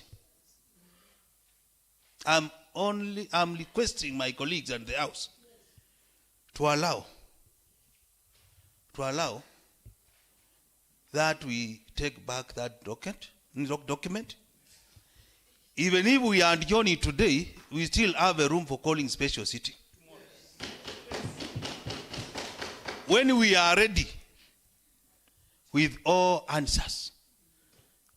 Honorable Speaker, I'm on record 2 weeks ago here, a week ago I was here, and I was complaining about the issue of roads in the county. And Honorable Speaker,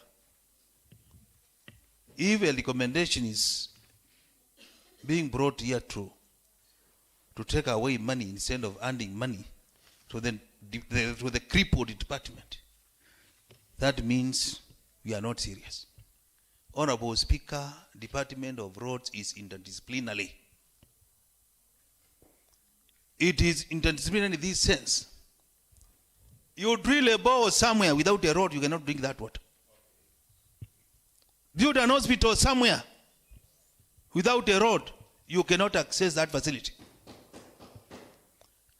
Department of Finance, which is requesting to get the highest allocation here, will not be able to go and collect that money because there are no roads. So, Honorable Speaker,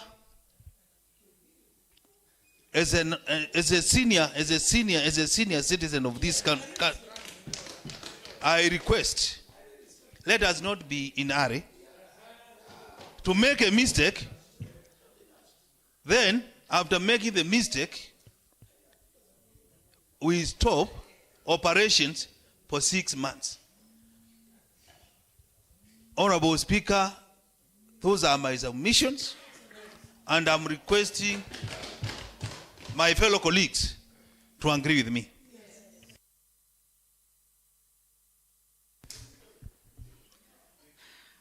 Thank you very much, members.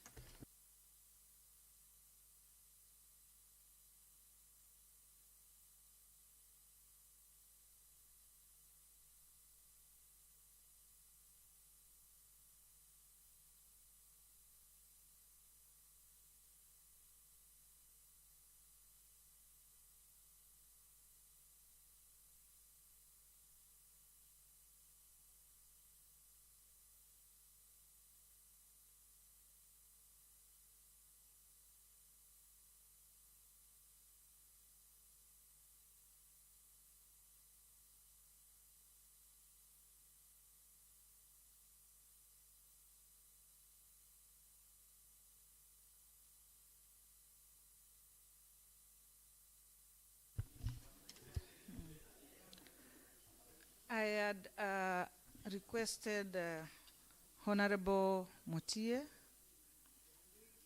Honorable Ndwiki, and Moki, and Honorable Moki, in that order.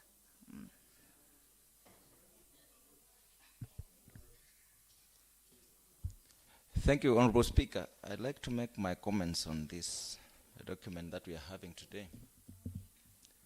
And I like speaking my mind all the time, because my calling does not allow me to lie. And even the scripture says that God himself is pleased by the truth that is in the heart. Honorable Speaker, by passing this document the way it is, we are not helping the executive. In fact, those of us who belong to the government side, we need to be fair to the executive. Not everything that you should give to them just because you want to say it is good.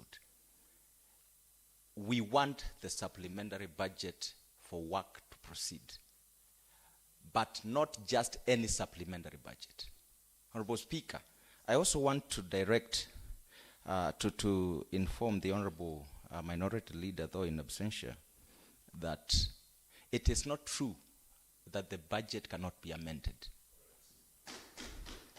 The budget can be amended, and that is in the standing orders. I want to refer you to standing order number 206, suborder 5, and that is in regards to the budget itself.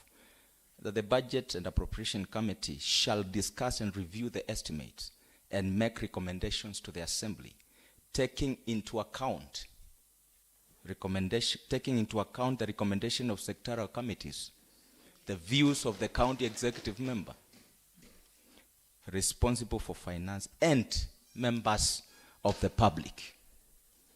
It is not true that the budget cannot be amended. It can be amended. Actually, it can be overhauled if all those people feel that that budget does not serve them.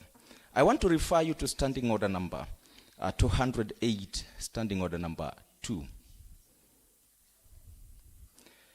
And that is on the subject of supplementary budget. It says that the supplementary budget shall include a statement showing how the additional expenditures relate to the fiscal responsibility principle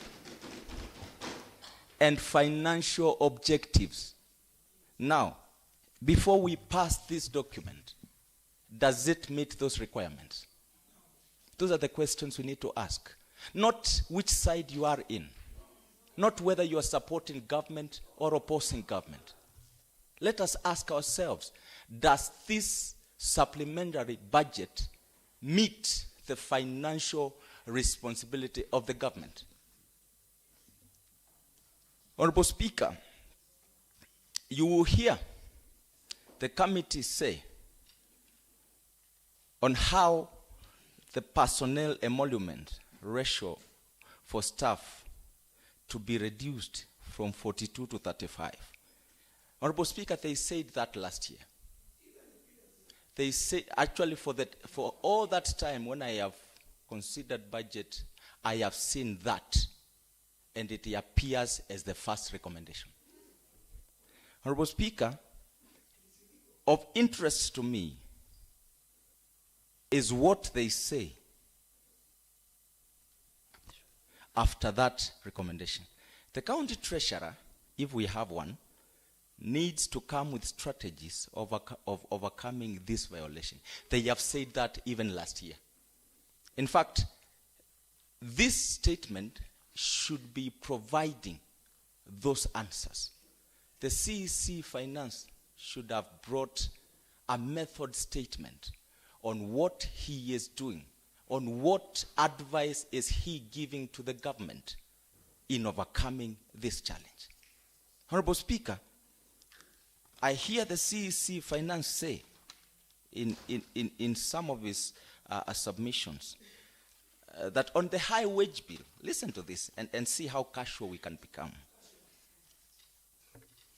On the high wage bill was as a result of the health sector. Honorable Speaker, realize that we are having a strike right now. And the CEC Finance is saying the high wage bill is because of the health sector. Honorable Speaker, that cannot be true. And yet we have an advert running to employ 112 village administrators. Additional. We have an action where existing ward administrators were recalled to the headquarters and new ones were employed. Honorable Speaker, I will support government, but I will support government in truth. I can never support my governor when I see that some of the people she has trusted are misleading her on a daily basis. Instead of developing a budget statement that is within our means, we continue to amplify on-source revenue when we are sure that we cannot hit that target. I would have thought that if we want our governor to deliver, we should have advised her on the right way to achieve that dream. Honorable Speaker, this budget certainly, even if we are going to give it to the governor, it will not help in achieving her dreams for Machakos County. Why would you take money from a critical sector like the sector of health when we already have a strike? What are some of the grievances? They said that we are experiencing poor working conditions. Some of them, they say that we are being sent to conduct an exercise, and yet we are not facilitated to go to those people. Honorable Speaker, the health sector attends to the lowly in the society. It attends to the people who vote and even the people who voted for the governor. Now, when we are going to take money from the health sector, for example, what are we doing? And we are here, and the budget committee, instead of telling the governor, no, this is a sector that deals with the people directly, we have to empower it. They are there saying, okay, we can have it the way it is. How can you take money from the roads department and our people use the same roads, taking their loved ones to hospital, carrying their loved ones who have died and taking them for burial? Are we helping the government? Honorable Speaker, I love being true. This statement as it is. Was not well thought.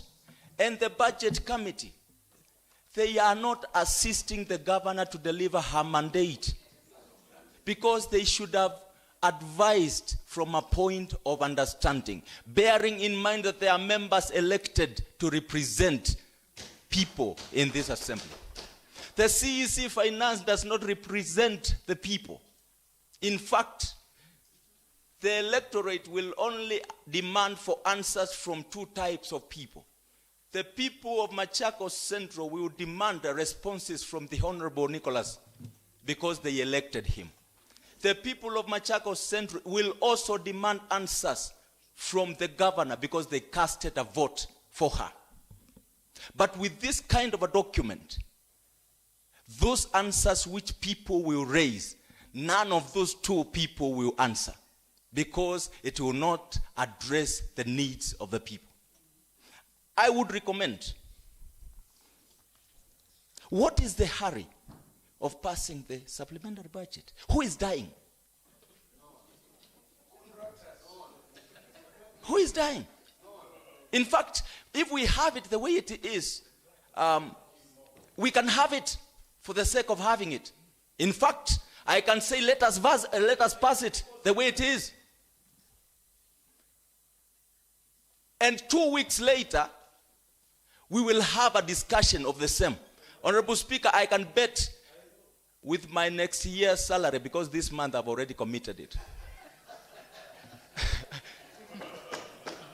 that if we pass this document the way it is, before we even resume next year, you will call us to consider another supplementary. I can tell you for a fact. Because it is not answering the imminent questions of the people. The committee says, very interesting, very interesting. They say, and in any case, Honorable Speaker, this supplementary budget is increasing figures. It is interesting that the critical sectors are being reduced in terms of figures. I would love to support my governor. I would love that my governor delivers. But I would like to advise her with sincerity. Let no committee sit down blindly and say yes when they know that this thing, they are just doing it for cosmetics. I would recommend and urge my colleagues, since this document does not meet the objectives of financial responsibility and the needs of our people, as we are talking today, there are hospitals which were constructed and have not been operationalized. That is a fact. We have roads that are impassable. When you go to Kathiani sub-county, for the last 10 months, no single grader has appeared in that sub-county.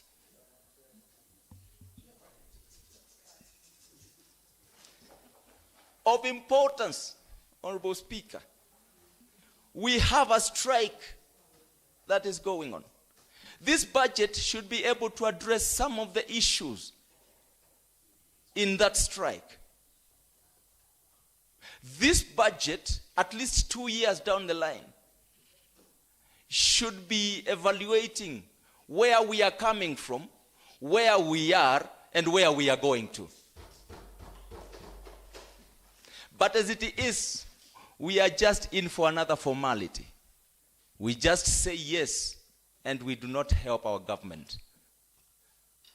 Let us not oppose the supplementary budget. I heard you members. But let us recommend that the committee does a good job. I believe they can do a better job. I believe they can do a better job. My majority leader, who I voted to be a majority leader, is a member of that committee. He is also a neighbor, my ward and his border. He is also the MCA of the church that I minister. Honorable Speaker, you can imagine. I do not believe that the Honorable Nicholas, a well-known proprietor, gave his thoughts in this document. The only thing that I can see from my good neighbor. Point of information, Madam Speaker. Point of information, Madam Speaker. And of late, I have changed my religious advisor. It was Mheshimiwa Wanjiru, but now it is Mheshimiwa Vincent. The only thing is that my new religious leader has doubts about my capability of thinking. I want to assure you, I am able to think, and I did put a lot of input on the report, but I ask for your prayers so that I get more wisdom. Thank you, my pastor. Thank you, Honorable Speaker. All I'm saying is this, that there is no acrimony in addressing these issues. There is no acrimony. Nobody is opposing this budget. Actually, I want anybody who feels that there is an opposition in regards to the budget, let them drop that line. What we are looking at is how can the assembly be of help to the executive when they are doing their work. Actually, anybody who is thinking that they should shoot down a budget, that person is an agent of the enemy. I can say that. But let us give the executive something actually so that they can even feel that the assembly is helping us in doing our work. I would urge the assembly, instead of rushing this budget today, Honorable Speaker, even if we pass it today, it will not become money tomorrow. That's a fact. There is a procedure, a long one, before it becomes money. Let the budget committee sit down. At least let them hear us in regards to what we think is good for the government, what we think is good for our people.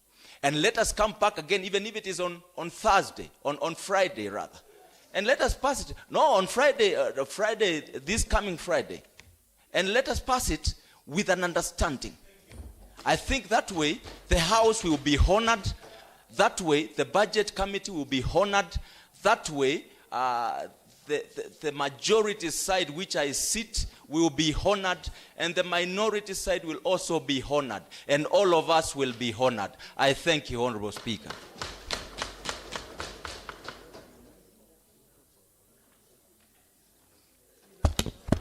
Point of order, Madam Speaker. Madam Speaker, you'll have to hear me on this one. I think, Madam Speaker, it has become routine that members come to that chair when sessions of the House are going on. And I want to tell you, Madam Speaker, I want to inform members that that is totally out of order. It's unprocedural. When the chair is on a seat, let the mandate... Point of order, Madam Speaker. Honorable DS. Every Point of order, every Madam other Speaker. time, Honorable DS, I wake up, please give me respect. Let me say what I Point have of to order, say. Madam Speaker. No. No, you cannot converse with the speaker when she is actually sitting on You a are chair. also on a point of order, It is Mheshimiwa. wrong. It is wrong. And You're also Madam on a Speaker, point of order. Madam Speaker, it has become routine that members will come to the seat and maybe, I don't know, persuade, canvass on a position, and that, I think, Madam Speaker,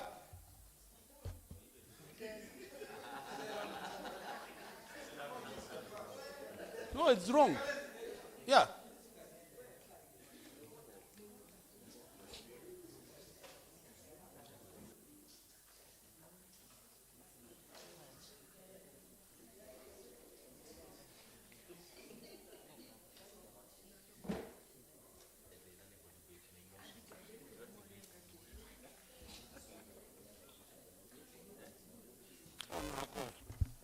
Honorable Nkungu, I was saying the rules of common practice. Yes. I'm saying you just give me 1 minute, then I'll ask you to talk.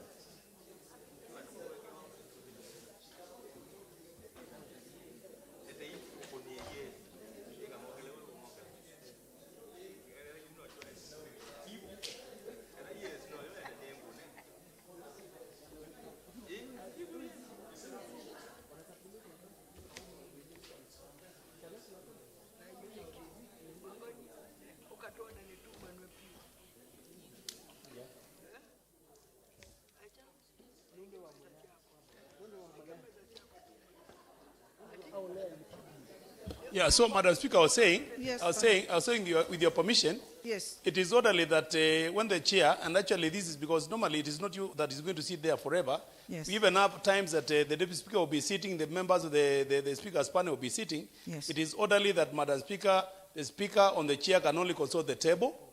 It is not allowed for a member like me to come and consult with you at that point in time, because and especially when a matter is actually live. When a matter is live, I think, Madam Speaker, that's a practice that we need to do away with. I have noticed with a lot of concern. In fact, including the Honorable Member from Mudwani, giving you a document there, live. That is, in my point, I find that disorderly. I find that not orderly. I have noticed members of the House will be coming to the chair, and I don't know whether that is to sway the thinking of the chair or something. When the chair is on the seat, Madam Speaker, I would pray that the chair is given that authority that is bestowed upon you so that you make independent decisions without having to listen from members, whether me or any other member, because that is the way it is, and that is the practice of the Commonwealth. Thank you, Madam Speaker. Thank you very much, Honorable Ngunga.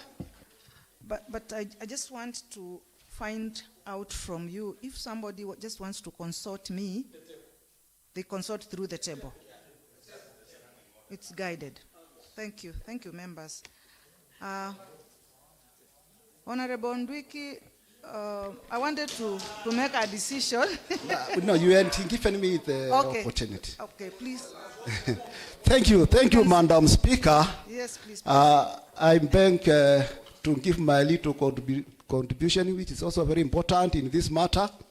And I promise that I won't repeat that which has been said by the other honorable members. To start with, my name is Daniel Ndwiki, MCA Mlolongo Syokimau, and I want to contribute on this supplemental budget. Madam Speaker, as most of the members are saluted, we can read that there is a lot of misachievement in this supplementary, Madam Speaker. Because, Madam Speaker, we have heard the issue of wage bill. Since I attended this assembly, that has been the recommendation of the day, Madam Speaker. And if you'll call, Madam Speaker, the first day this government got into power, there was a task force to check on the wage bill and the place of the county, Madam Speaker. And that report of that task force has not seen the eyes of this House. We have never heard that report in this House, Madam Speaker. Among other many task force that was formed to help the people of Machakos. So it's good, Madam Speaker, as an assembly that we pass bills that will help the county and that will help the people of Machakos, Madam Speaker. Madam Speaker, honorable members of this House have limitations to their right, Madam Speaker, bills of right. As we speak now, Madam Speaker, honorable members are restricted on where to visit in the areas and when to do it, Madam Speaker. I may say that I'm one among the few brave members who can go anywhere and who are willing to take the risk of the wrath of the people, Madam Speaker. Because, Madam Speaker, when we have supplementary bill like this, Madam Speaker, I wish it should be involved, Madam Speaker. The county government of Machakos should know what is in ground that needs to be addressed. Talk to the people representative, then discuss, then we see an outcome of such discussion in such supplementary report. But, Madam Speaker, I guess whether all the elected members have their input in the people on the problem faced by the people in this report, Madam Speaker. So it's a good time, Madam Speaker, that we work as a team. We help one another. We are the representatives of the people. We need to have input in such document, Madam Speaker. Because if there was something here concerning what happened to me, Madam Speaker, I would be happy and I would be just saying, put the question. But because what we are witnessing is not coming from what the people are facing in the ground. And if it is coming from there, it's reported by other people, but not the representatives of the people, Madam Speaker. Because I know, Madam Speaker, now, for an example, our honorable minority, Honorable Ndawa, in your area there is something that is entering the people of Matu. And I don't know whether, before the coming of this supplementary, whether you were consulted so that that problem can be solved through such a supplementary. That's what I'm trying to say. So, Madam Speaker, as the side of the government, I support the supplementary. But as many as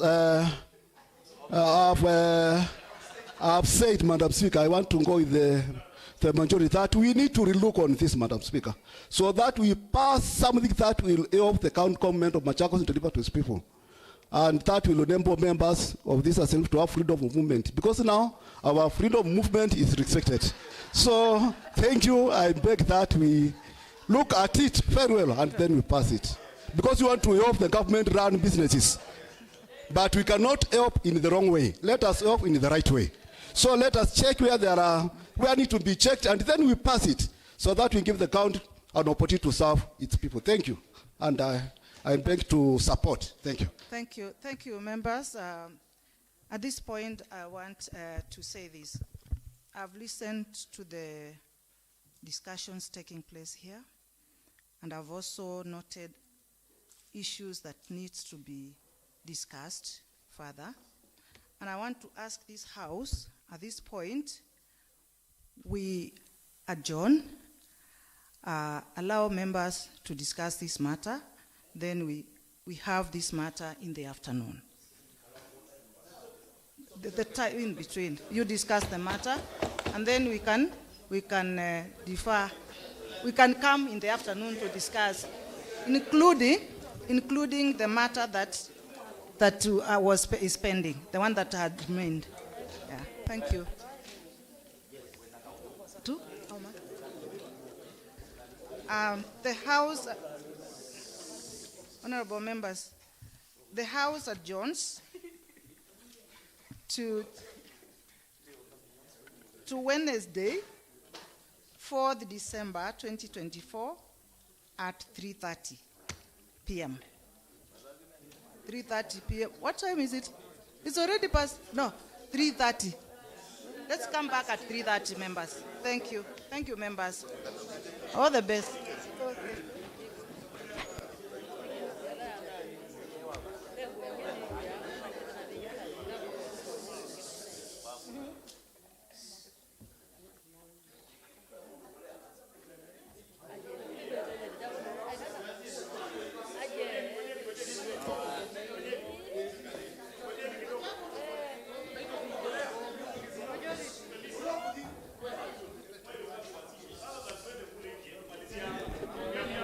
Oh.